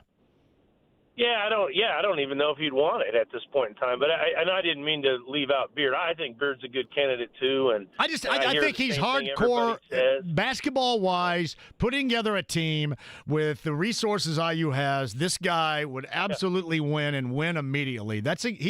But he also, again, I know that there is nothing that stuck. But that story did, and that is going to be the issue. I'm assuming down there, I don't know, I'm just assuming with some, if you ask me who can get this thing immediately turned around, from the bottom to back to the top, I think he is certainly a guy that could do that. He's just hardcore, and I think he's built for the landscape that college basketball is today. I totally agree on him. And I hear what the first rebuttal is. Everyone says it. I hate that kind of stuff because then everyone's just drinking the same Kool-Aid. Like, we can't because we're better than him. You know what? I'd challenge that real quick. Yeah. Are we all better than Chris Beard because he had that happen? Got whatever. Everything was dismissed. Are we really going to do? Then who are we going to hire? And so first, before we look for a basketball coach, we got to look for some guy with some, perfect, unblemished record that didn't do anything but good Samaritan deeds. Like this thing didn't stick. Let's if we don't pick him and we don't get him, make it for some other reason. That we just didn't think he was the right guy. Don't make it about that. It's Brian Evans, Dutch, also known as on the Andy Moore Automotive Group Hotline. Hey, thanks for sharing. We'll stay in touch and see where this thing goes, man. All right. Be good. It's Brian Evans on the Andy Moore Automotive Group Hotline. My bad. I am way over. Let's take a break and we'll come back. We'll cobble together some thoughts on what we just talked about and then get Stephen Holder in here. Super Bowl conversation, Colts and more, top of the hour. Stay there. 93.5, 107.5 The Fan.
93.5 and 107.5. The Fan. Brian Evans, podcast 1075thefan.com. Miles Turner back at practice today, at least according to Tony East earlier this afternoon, in some capacity. Not ruled out for tomorrow or Wednesday just yet is Miles, but he was out there today again. That according to Tony East. Tony's what did I say? Tony East at Tony R East on social media and X. Tom's watch bar tomorrow for us. So cannot wait to see you there. We'll watch a little Pacers Knicks after the show coming up tomorrow. I mentioned Tom's Watch Bar. That's downtown on Illinois tomorrow.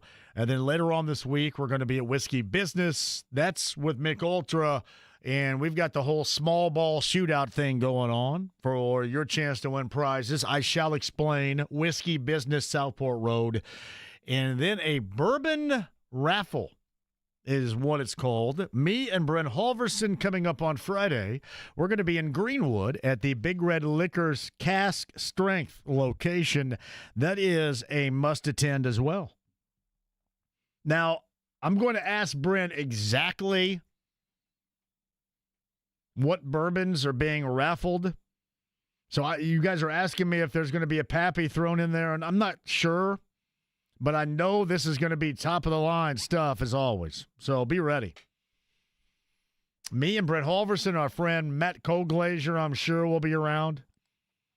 It will be an awesome time. So busy week. JMV, what about Rick Pitino? Too old, I would imagine, is how they would view that. Among other things, but start right there. JMV, fun interview with Dutch. Also, thank you for going to Monrovia last week. That's from Jim Merritt. I love Monrovia. By the way, Monrovia won the girls' sectional out there. Monrovia High School, a little morning basketball on Friday. That was a good weekend starter. And Coach Nick and the gang will be coming back. I'm going to actually try to bring some of my guys over there and mesh with their guys and have a little more open run as we get into spring and summer, too. Good times. From BT, I just love the interviews you have with Brian Evans today. It was one of the best. Good job. Thank you, BT. I just kind of set it up there, and he goes at it. Yeah, clearly he's not a fan of Mike Woodson. As you have gathered before, that's not the first time you went, I don't think he's a fan of Mike Woodson. Podcast, if you missed any of it, 1075thefan.com. Very easy to find. Stephen Holder, top of the hour. It was all Philadelphia last night, Super Bowl 59. I'll get to your calls coming up next on that. The halftime show, if you want to go there. The commercial stuff, you want to do that. My breakdown of the game and what I thought about more than anything else. And it pertained to the Colts.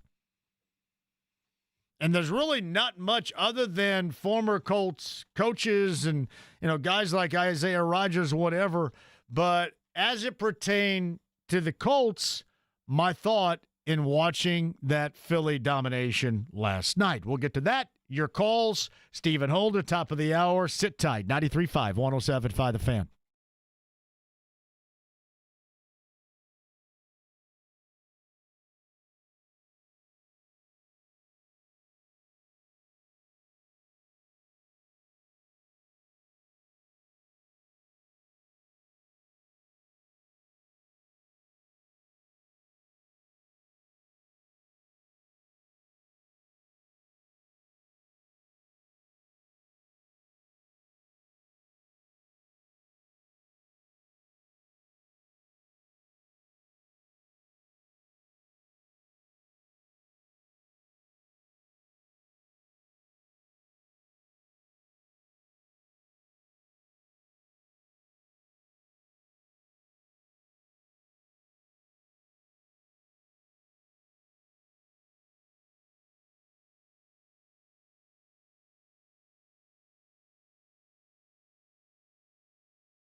93.5 and 107.5. The Fan. The show at Tom's Watch Bar tomorrow. You're watching the Knicks and the Pacers after, so I'll look for you there. And busy week, too. Whiskey Business, Southside, Southport Road later on this week. Big Red Liquors, Cast Strength, Greenwood, US 31, Fry Road, a bourbon raffle. Me, Brent Holverson, going to be a big day on Friday. Cannot wait to hang out with you. Pacers Knicks coming up tomorrow night, though, in Tom's Watch Bar downtown. That's 140 Illinois. We will look for you there tomorrow afternoon. Casey writes this: so we go from all chips in to a simple thumbs up emoji. It's like the owner has become just as apathetic as the fan base now. This is embarrassing. Let's see what you're referencing here, Casey. It is the Colts handle on X saying for the shoe. 2025 starts now for the shoe. And then Jim gives it a thumbs up. Yeah, I would have to disagree with everybody lobbing in, hey, the Colts are close. Now, the NFL would let you get back in the game with some savvy moves, decisions, and better play. You don't have to stay down this long, but the Colts haven't because the decision-making hasn't been there. The execution hasn't been there. You know the story. But that's how the NFL is built. The Texans have won the division twice with two different regimes since we have. The division remains. Every year I go, hey, I think it's going to be better this year, and it's crappy, just like it always is. Think about that. You lose that division. You don't win that division. You don't make the postseason. So, yeah, not close is what I would suggest. Stephen Holder, top of the hour. Jerome's at 239-1070 in on the show today. Hello, Jerome. Hey, man. How's it going, my man? Jerome, I'm great. Go ahead. Hey, I got a couple questions for you. Sure. This is what irks me about the Colts. Now, we all watched the Philadelphia Super Bowl defense. Yes. And their starting lineup, you can argue, as good as everybody is on their starting lineup, Myles Garrett is just as good. He's available. The problem is we have a general manager who wants to treat seventh-rounders like they're Hall of Famers, and then on opening day, he starts them against Hall of Famers. I have a problem with that. Question about IU basketball real quick. Yeah. I know it's maybe a homerism. I start off with Brad Stevens. Then I'd go Steve Alford, and nobody brought this name up. Guys only making $3 million a year. What's wrong with Scott Drew? No, his name's been brought up a bunch. I didn't bring it up here, but it has been brought up. And not that I'm against it. I just didn't bring it up, I guess. So, but no, I get what you're saying. It's weird, and I guess you could call me a bit of a homer. I root for Dusty, but I'm not quite sure that is going to happen. But I know that he left the door open with the dialogue in the fashion in which he answered the questions on Saturday. I'm just not quite sure that's going to be the play for him. But I'm extremely proud of him, and he's worked really hard for it, and I think that would be an excellent choice. I'm just not quite sure that will be the choice really on either side, but certainly on Dusty's. My other question is about the Pacers. Yeah. We got Alex Lynn. I mean, he's a decent, okay player. He's just kind of a stiff. But my concern was our problem with their starting lineup. I would like to see Naismith back in the starting lineup. We got too many laid-back dudes. 100%. Jerome, you're right. They have been early and often put down offensively.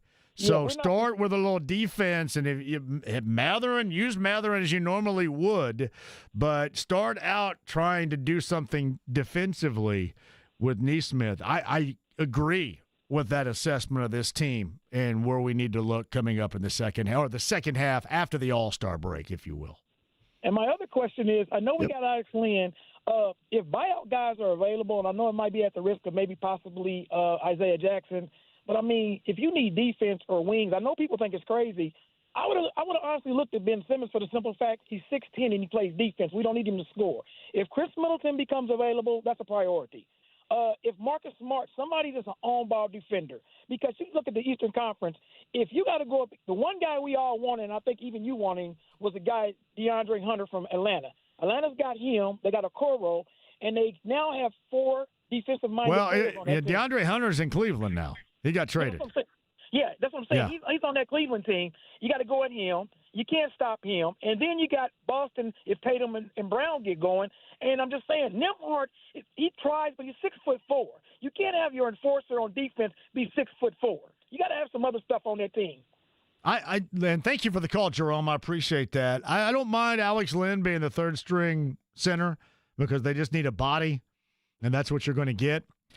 I don't know if Middleton reaches buyout status in Washington, but I can tell you this. I think Milwaukee erred in judgment, and I think any team out there would love to have Chris Middleton, not because he can play defensively, but because what he can do with the basketball and shot-making ability. Jerome, thank you for the call very much. I got to hit a break here. He's got shot-making ability. I'm not necessarily suggesting here at all. I just think anywhere. And I think Milwaukee will find this being more necessary than what their conclusion that they will draw with Kyle Kuzma as that. That's just my thought. I've always been, and you saw it last year when they had all those injuries, he was a constant postseason shot maker. And sometimes I think you can lose sight of that right now and the lack of availability, but he was available when it really mattered. And you can't overlook that in the postseason. Quick break, we'll come back. Stephen Holder, we'll talk Super Bowl 59. We'll talk Colts in the offseason and a whole lot more. I want you to stay right there. Brian Evans a little bit earlier regarding Mike Woodson, the IU coaching search, and a lot more. If you missed any of it, the podcast at 1075thefan.com. Back with you next.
After this.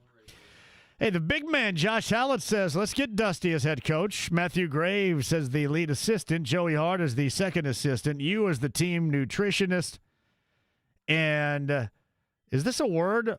Follicular advisor? Follicular? How do you pronounce that? Is that a real word? I think you're right the first time. Follicular advisor? And me as the team academic advisor. IU needs an all-Greene County crew. That's the only sure route to success here. Thank you, Josh. I'd be on board with that. Speaking of Greene County, I brought this up, and I love it. I embrace it. But did you notice behind the Michigan bench, it kept showing the fans and family of Dusty May. And, my friends were all sitting down there, and every time they showed them, they were chugging beers. It was awesome. I thought, man, that's exactly what you need right there. Adam Nante is a friend of mine. We always called him Fabio back in the day, and I swear every time the camera shot to him, he was sitting right next to Anna, Dusty's wife, who they showed a couple of different times, and Adam is Anna's brother. My man was chugging a beer every time. IU did not get the win. Mike Woodson, final season in Bloomington. Coaching search underway. Brian Evans, if you missed any of the conversation, the podcast, 1075thefan.com. If you missed it, I would advise you go back and you check that out. Meantime, on the Andy Moore Automotive Group hotline, Super Bowl 59 was all Philadelphia, 40-22 over the Chiefs. With that and a lot more, and believe me, I think the most scrutinized situation from last night wasn't the game itself, the quarterback play, wasn't the halftime show. It was the graphics for the scoreboard on Fox. And joining us to talk about that foolishness, Stephen Holder of ESPN and ESPN.com right now. My God, who gives a crap? Can you believe how many people got upset about how they showed us the score? I mean, I woke up this morning and the first thing I said was, damn it, I'm still mad about that. No, I didn't even care. I barely noticed it, actually. What kind of nerd do you have to be to care? Seriously. What kind of dork do you have to be to care about that? I was having, so I love covering. Let me give you a little quick story. Like, I love covering the Super Bowl, right? Like, there's nothing bigger. Okay. Yeah. I didn't cover it this year. I wasn't assigned to do it. But the consolation for not being there is you get to hang out and drink and have fun, right? So I'm fine with that too. Had a Super Bowl party with some friends, and so I had way too much tequila in my system to give a damn. So I was fine. I just want to know the score. I don't care what it looks like. Yeah. Well, the other thing was, too, the halftime show with Kendrick Lamar, and my kids were right there and the entire time interpreting what was going down and what was being said and why it was directed and why he wanted to bury Drake in the fashion in which he did it in front of everybody last night. My thought was this.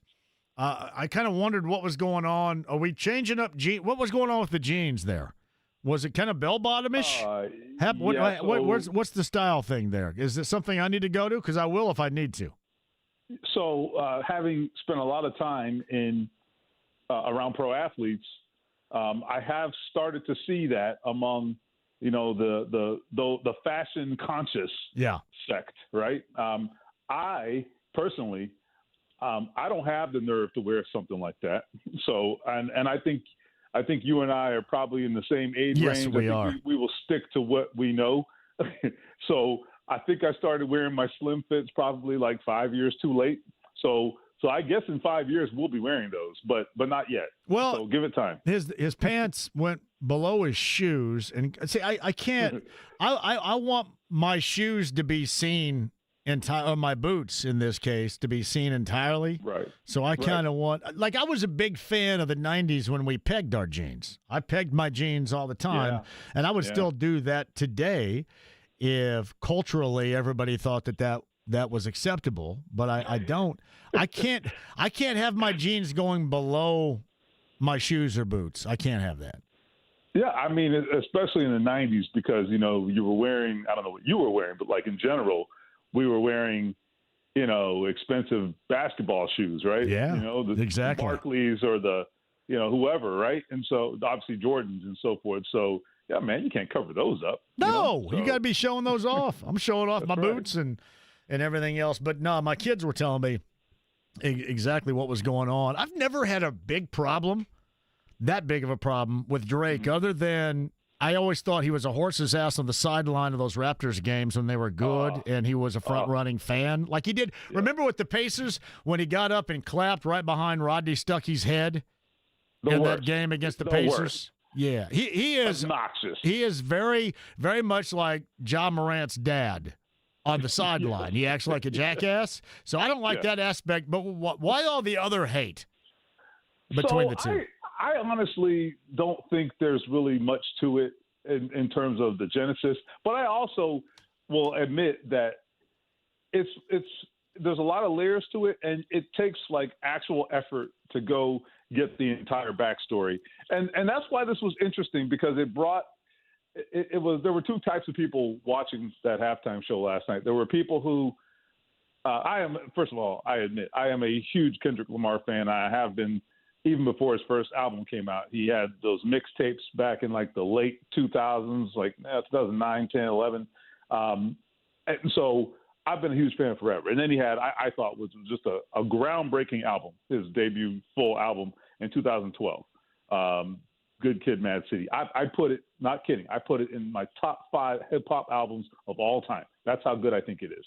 But he didn't do any of those songs. He stuck with what has been this current popular trend of his, or the hits that he's had recently, which, derived a lot of them from this battle with Drake. So it's deep, and it has to do with like some relationships that fell apart and so forth, and all kinds of other things. But it's a rap battle, right? It's a good rap battle because no one dies in this one. So I appreciate that part. Yeah, we've had some different rap battles in the past that ended differently. So if all that comes out of this is embarrassment, then we're doing good. So what would be and we knew in the past what would be the countermeasures. What's going to be the Drake countermeasure in here? Because I think that's the ultimate. I don't know if you can play another card, can you? Well, I mean, I think whatever he comes with, it's going to have to be seismic, right? It's going to have to move the earth because, buddy, you've been getting pounded for like the last 12 months with this thing. So I don't know. It was to get pounded like that on that stage. I mean, that's hard to come back from, man. So I don't know. It's going to be interesting, but I think it's good, right? It's good for the genre. It's good for music and entertainment if you care about these things. I think it probably brought some people into that game last night who maybe weren't really that invested in the game, but you maybe were interested in the Kendrick Lamar angle of it. Maybe, I don't know. I'm just throwing that out there. I think that's what the NFL tries to do with the halftime show anyway, right? I mean, part of it is so that they cover all bases, age range, gender, culturally, whatever, right? They want there to be something for everyone. And for some people, the game in and of itself isn't the biggest thing, right? So I think that's what they're trying to do. And the other thing I would say they're trying to do, I know I'm off the subject here, but stick with me. The other thing the NFL is really concerned about, rightfully, is tapping into the younger generation. I think that's why gambling has been good for them. Whether you think it's good generally, it's up to you, but they are, the NBA is going through this, right? The younger generation, the kids today, are they watching sports like they were when you and I were kids? I would say absolutely not. And so I think that is part of the thinking with the NFL as well. And you see recently, in recent years, these halftime shows have been trending with more current artists and artists that maybe appeal to a younger generation, et cetera, et cetera. So anyway, I don't want to get all philosophical, but I think that's worth mentioning. So Stephen Holder of ESPN, ESPN.com's on the Andy Moore Automotive Group hotline. Besides Drake being pounded, the only thing that may have been worse is the game itself with the Eagles over the Chiefs. I'm going to ask you this, and you know this to be true. I'm not the biggest Nick Sirianni fan out there, but you have to recognize the job that has been done. And I'm going to start right here.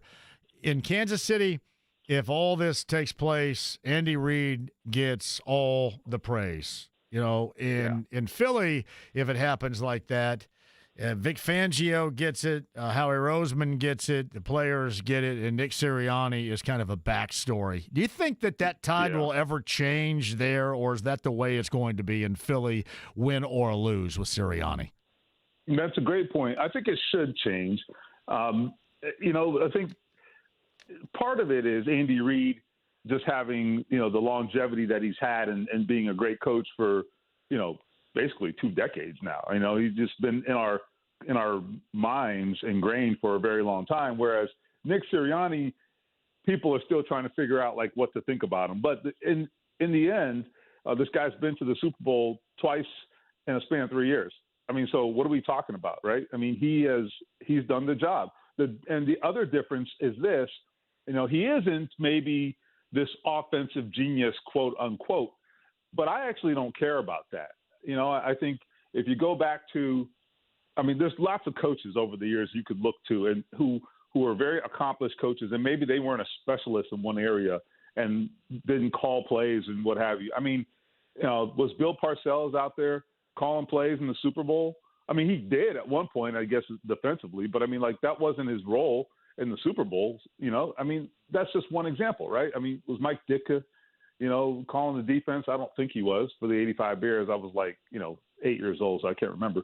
But my point is, I don't think that's the most important thing, right? I mean, first of all, the number one thing is to win, and Nick does that. The other thing I think Nick does is there's a little bit of Steve Kerr in this way, which is they have a lot of egos on that team, okay? A lot of egos to keep happy and a lot of guys to get the ball to. And what he has done is get those guys to sing out of the same hymnal.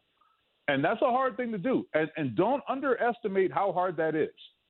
And I give him a lot of credit for being able to do that. And lastly, I would say, having known Nick Sirianni and covering him here, I still talk to Nick every time I see him, and I really respect him.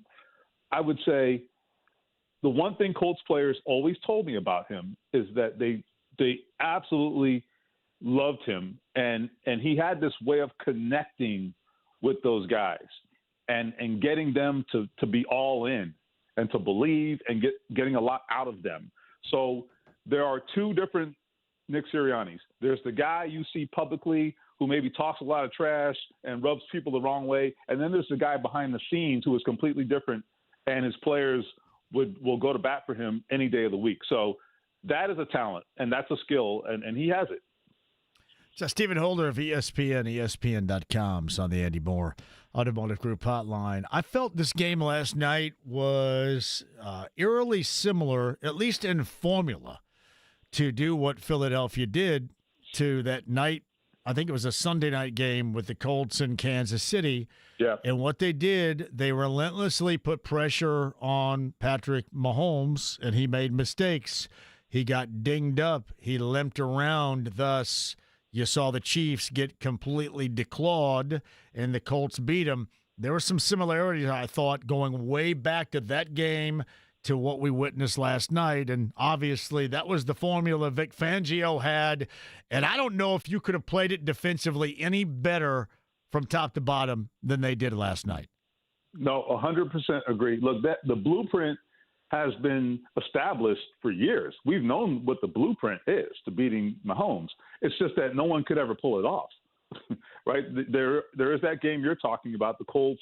That was shortly after Luck walked away, Jacoby Brissett, and those guys went into Arrowhead, and they won just by smothering Mahomes that night, just absolutely relentlessly pass rushed him. And I would say the other great example of that is the Bucs beating them in the Super Bowl. You know, what did they do? How did they win that game? They were on his tail all night long with that great pass rush they had. And that's what you got to do. I mean, there got to a point in that game where his head was on a swivel, all right? He was looking for it.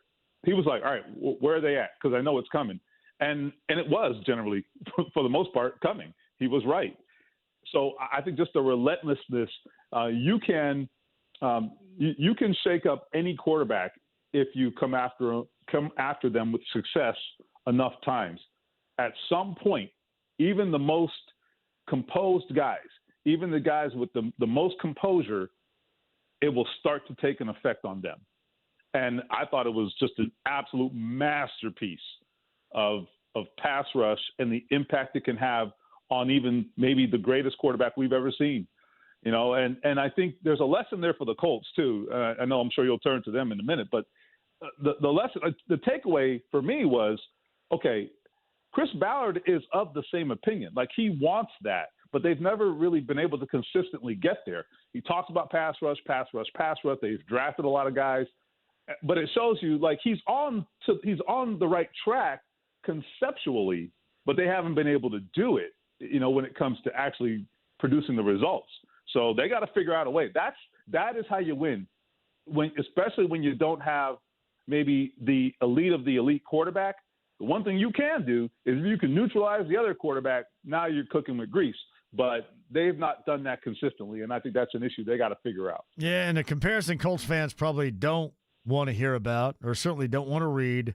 4 years ago in the trade recap, Carson Wentz, and what ended up going to the Eagles in draft selections or trades, Devontae Smith, A.J. Brown with trades, Jalen Carter, Cooper DeJean with draft selections. And listen, I look back at Carson Wentz, whereas a lot of people go, oh, my goodness, that was a misery.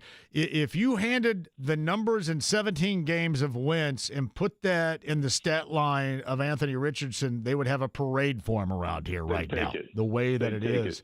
So I'm not downplaying that. The end of the season was a mess. I'm not downplaying that aspect. But when you look at it in that fashion, that is an absolute brutal deal, isn't it? And again, the Colts would not have done all of what Howie Roseman did with the Eagles, but the fact that was a springboard to get those level of players that we saw participate last night and lead that team to a Super Bowl 59 domination is pretty impressive. No, you're right. And I think the thing that I take away from it is, well, the first thing I'd say before I go on is I don't completely hold it against the Colts for making that trade. I know there are people who will never, ever, ever let it go. And that's okay. I get it. It didn't work out. There is no argument to that. But I still, to this day, I get why they did it. I do. Just given the situation. And we can agree to disagree on that, you know, the listeners. So that's the first thing. The second thing is it really is a matter of when you make an aggressive move, because it was aggressive on the other side too, for the Eagles to say, hey, we're getting rid of this guy and we're going with Jalen Hurts. That was, at the time, that was kind of aggressive for them because, I mean, they didn't really know with Jalen Hurts. They thought they had something, but the sample size was small. So that was an aggressive move for them to say, we're walking away and we're going to go with this guy. But here's the thing. When you do stuff with conviction and then you take those resources and you maximize them, you just gotta have a plan is the bottom line. They had a plan and the plan worked. And you know what else comes to mind? You know, a big move that ended up working out is the Rams with Matt Stafford. So there's two parts to that story. The point here, by the way, is that sometimes you got to go big, man. You've got to go big. And so for the Rams, you look at the Matt Stafford trade. We know what happened there. They went all in. They sent a ton of picks. They took on salary, et cetera, and they won the Super Bowl. But then there's like, okay, now what? Well, they retooled that whole thing. And now they got a bunch of picks. And now they've been able to kind of keep themselves relevant in the meantime, and now they've restocked their picks, and now they're back like relevant again and winning a playoff game this year. Listen, man, you got to be bold, and those are two franchises that have not been shy. They've not been shy, right? I mean, and I think there is a lesson there for the rest of the NFL. Doesn't mean that everybody can pull it off, time and place, etc. But damn it, you only get one shot sometimes, and sometimes you got to take that shot.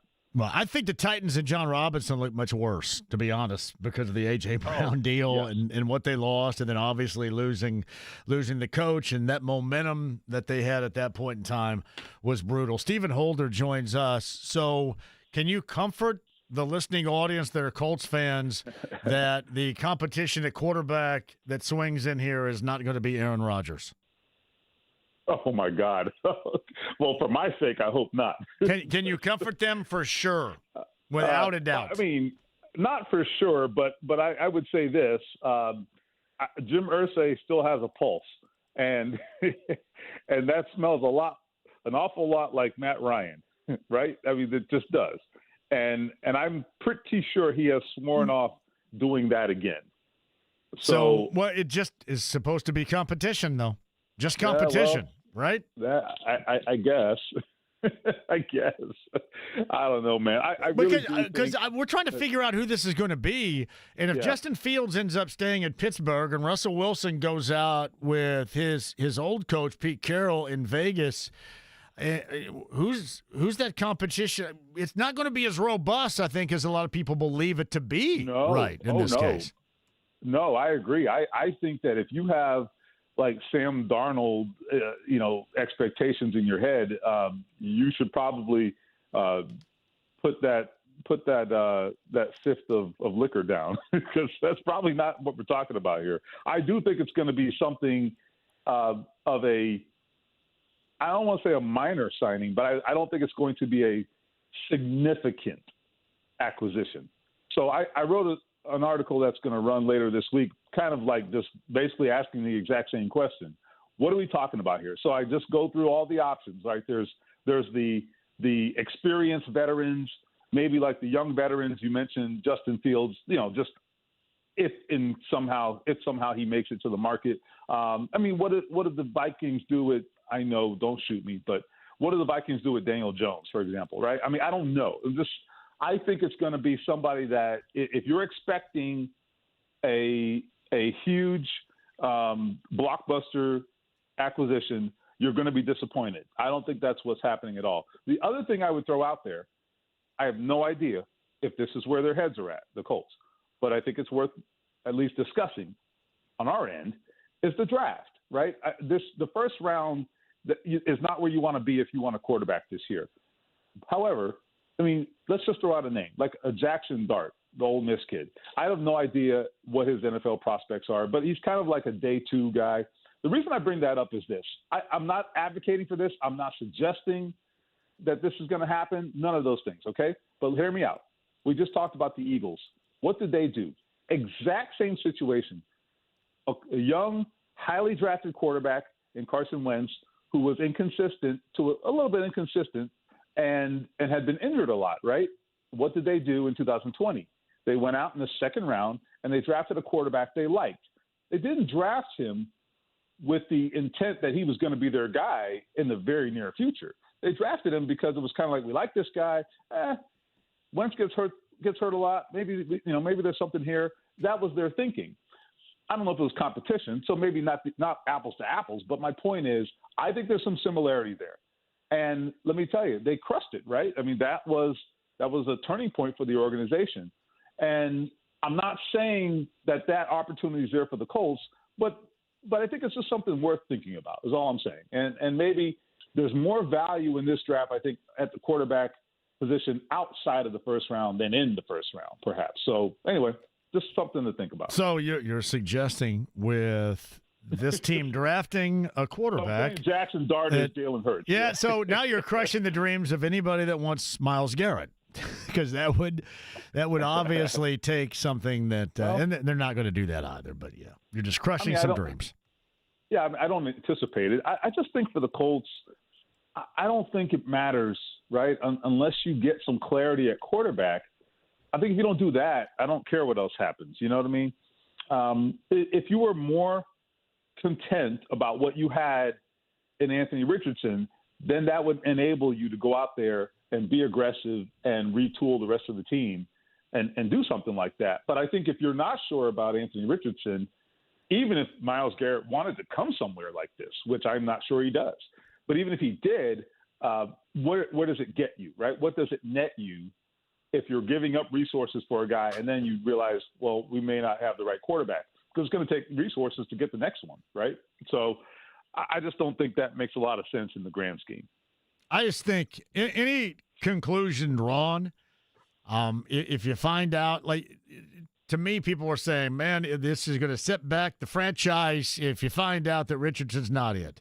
Well, I'm sitting here right now thinking that it's not, and he has a lot to prove, but it's really not. And at this point, at least you would know and you could move on without jacking around with others. You know what I mean? Without jacking around with 41-year-old quarterbacks or anybody else. That part in the way that you present this makes a lot of sense to me. Yeah, I mean, ultimately,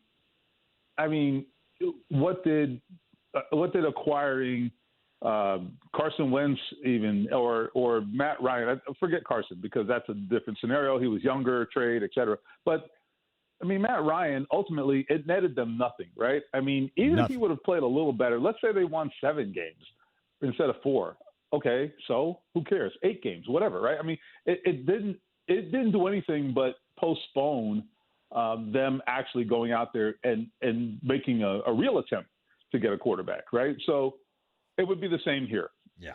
It wouldn't net them anything in the long term, except maybe some brief gratification if a guy like Rodgers played okay. But it doesn't get you anything in the grand scheme. And they got to think bigger at this point. So Stephen Holder of ESPN and ESPN.com. He's on the Andy Moore Automotive Group hotline. Fantastic stuff. Just hold on. We're going home, according to Drake, right here on the Andy Moore Automotive Group hotline. So, yes. All right. Well, so long. All right, buddy. Appreciate you, man. All right. See you. Stephen Holder, Andy Moore, Automotive Group hotline. Let us take a break. We will come back with you and me for the final 30 minutes. Tom's Watch Bar tomorrow. You got to join us there. I need to see you there. We got to have one another there. I'll be there, so it's going to be up to you. 3 times this week we're on the road. Whiskey Business, Southport Road, later on this week. Mick Ultra. A small ball shooting contest. I forget, I can't say what the actual name is because they're around here and they get all pissy about it. Small ball shooting contest. I'll tell you more. And then Friday, Cash Strength, Big Red Liquors, me, Brent Halverson. We have a bourbon raffle going on. Big names, big deals. We'll tell you about that, too. So 3 times this week you can join beginning tomorrow at Tom's Watch Bar in preparation for the Knicks and the Pacers at Gainbridge Fieldhouse. Quick break. We'll come back. Don't go anywhere. AAA Membership Lounge via YouTube Live at 93.5 and 107.5 The Fan.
John here for Trajan Wealth.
Who believes?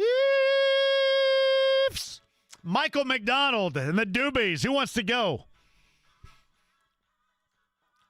Seriously, if you don't want to go, I may have to kick the crap out of you. What is wrong with you? What a great show they put on. Doobie Brothers, Ruoff Home Mortgage Music Center. You don't want me to go beat the crap out of you either. September the 13th, that's a Saturday. Number 9 at 239-1070. Let's go and get these tickets all week long, the Doobie Brothers. Doobie Brothers, I believe, with Michael McDonald for the first time at Stinkin' Forever, just came out with a brand new album. Now, granted, you're going to say, I don't know if I want to hear the new stuff. Give it a try, but just know, Nathaniel, they're going to play stuff like 1979's What a Fool Believes right here, which is in the hierarchy of greatest yacht rock songs of all time. Nathaniel, you're young. Have you ever heard of this song? I have not. Do I need to be a boomer to know what this is?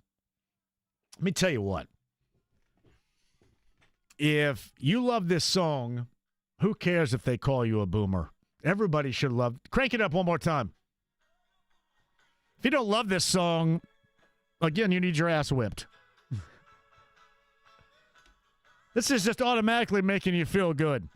Call me a boomer. Number 9 at 239-1070. Thank you, our good friends at Live Nation who are always awesome, whether we're talking about Kyle or Jimmy or Daniel Butler. So many different venues around here, whether it's Ruoff or downtown at Everwise. And thank you guys for recognizing years ago that when you mesh together sports and music, it is seamless. It goes perfect. Doesn't have to be a genre. Country doesn't have to go with country. We do everything. And you guys have responded. That is going to be a hell of a time right there. I know I did not take off. People were asking me, did you take off and go to Billy Joel and Sting? Well, clearly you didn't hear me live, local, and late breaking on Saturday night then. What the hell? Now, listen.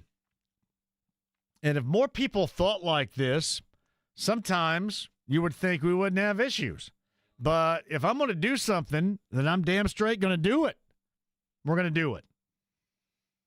So as much as I would like to go and maybe have the occasional Saturday back, we are doing the JMV takeover. People love it, and we're going to continue to do it. So, yeah, taking the weekend off, unless that there are just circumstances beyond my control and I have to move it to a Friday, then we're not going to do it. I'm going to be in studio.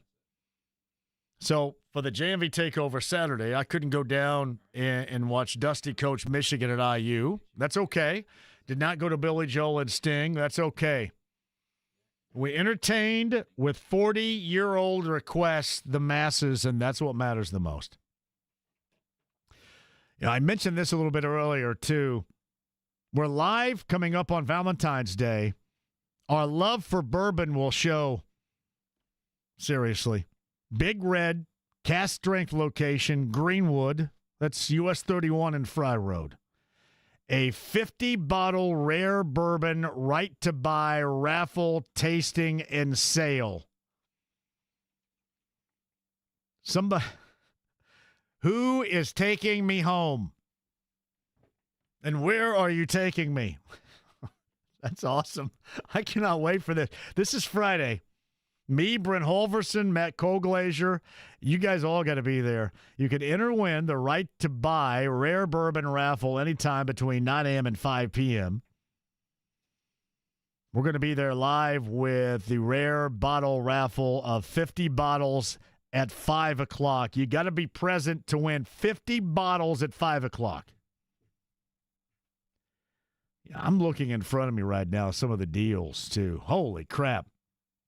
Now, the sale is all day long, but you can join us during the live show 3 until 6 for what we have described as the daily sipper tasting.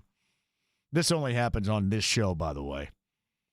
We'll be sampling our favorite daily sipping bourbons and select beers as well as the newest drink to hit the market. Holy goodness. I cannot wait for this. They're also offering up smoking hot prices and tasting the following items. Woodford Reserve, $7.50. Normally $36.99. That's $24.99. Maker's Mark, $7.50. Regularly $31.99. Just $16.99. What?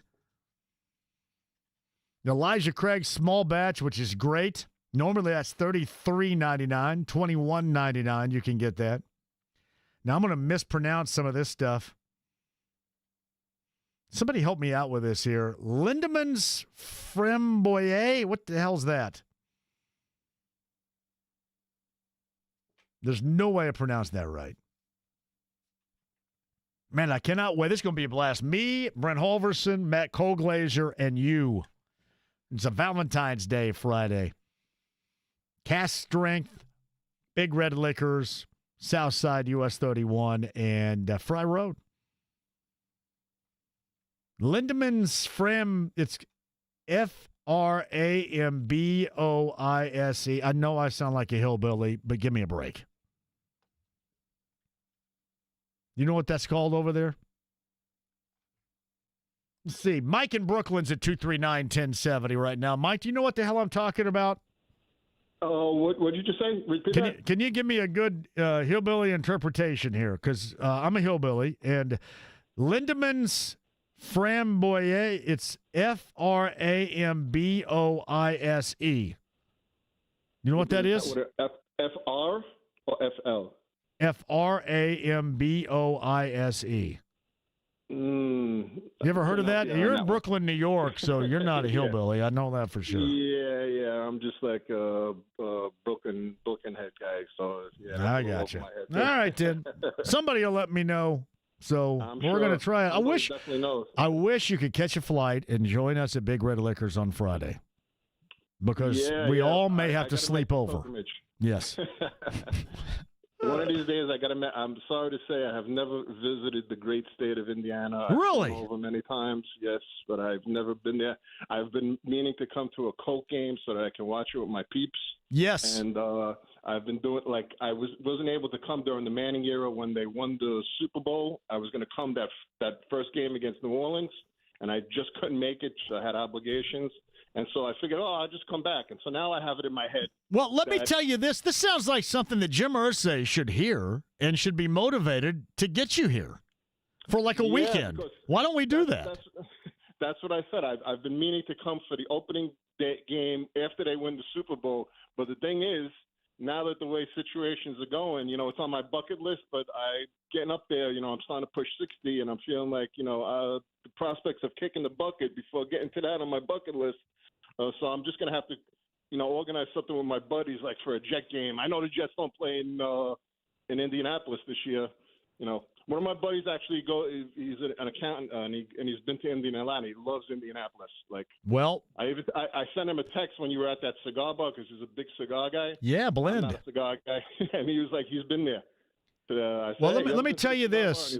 Let me see if I can work some channels here. Now, granted, the Colts probably haven't been the biggest fans of mine here recently, so hopefully that doesn't play a role here. But you got to look past that and know the great fans, especially the ones that embrace you from afar, like you do in Brooklyn, New York.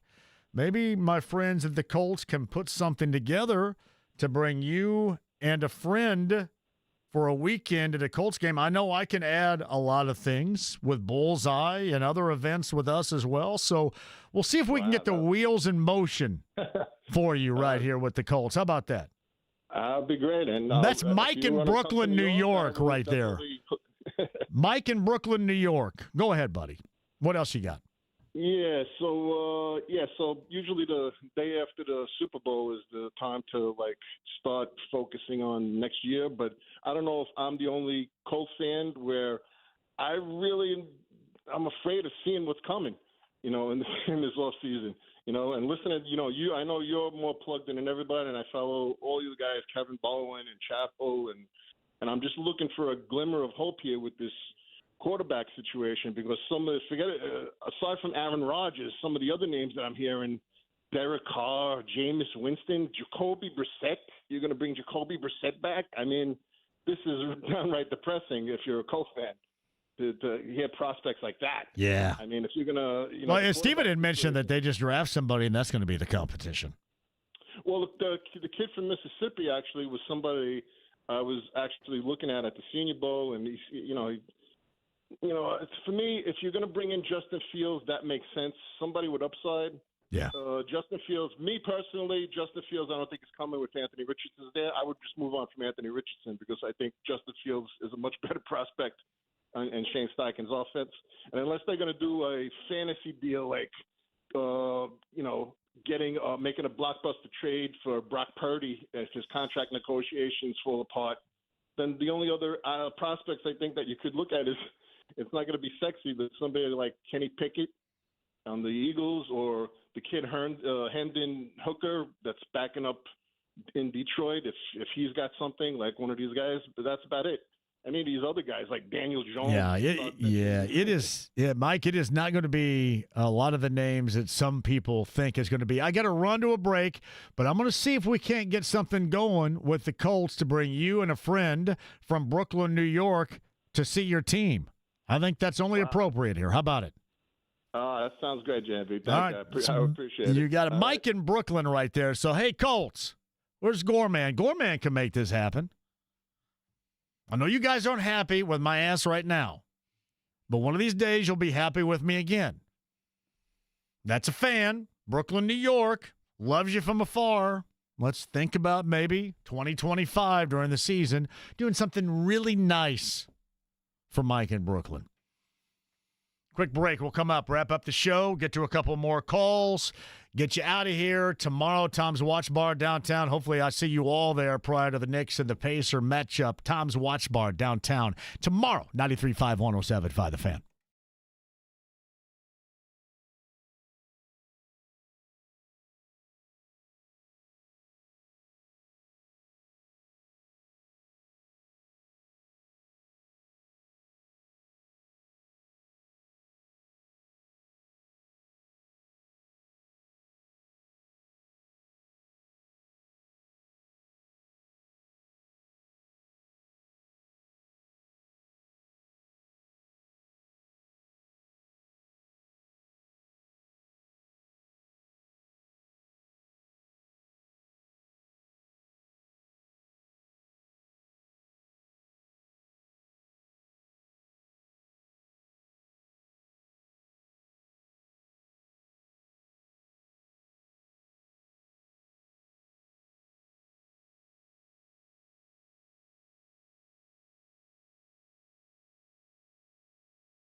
The Lindemans Framboise is what I've been told how to pronounce it, is a fruity Belgian beer.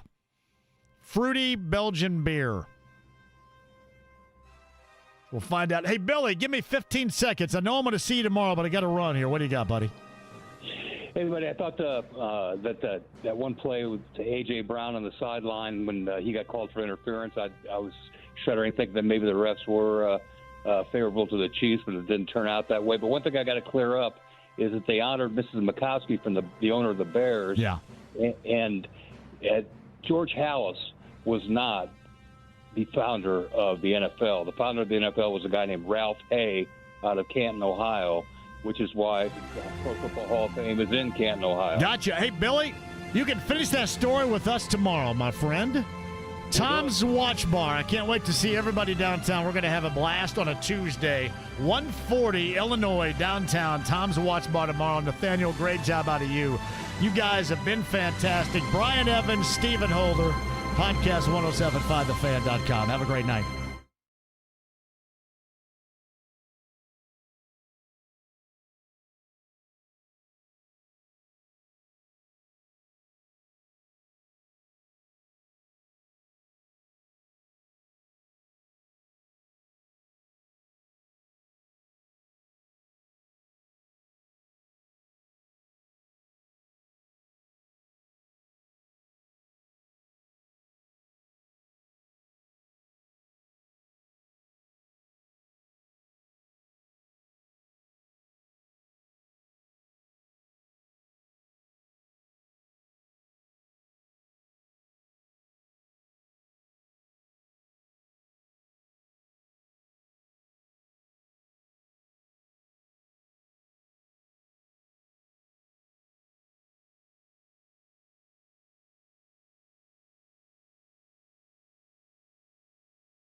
Hey, JMV, join me tomorrow at 3, Tom's Watch Bar downtown. We're going to get you set for the Knicks and the Pacers. IU, Purdue, in action with Michigan teams, too. Don't miss a second tomorrow at 3.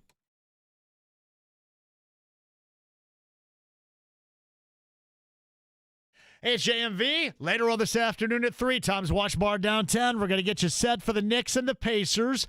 IU, Michigan State, Purdue, Michigan, all that and more. Don't miss a second. We'll see you at Tom's Watch Bar at 3.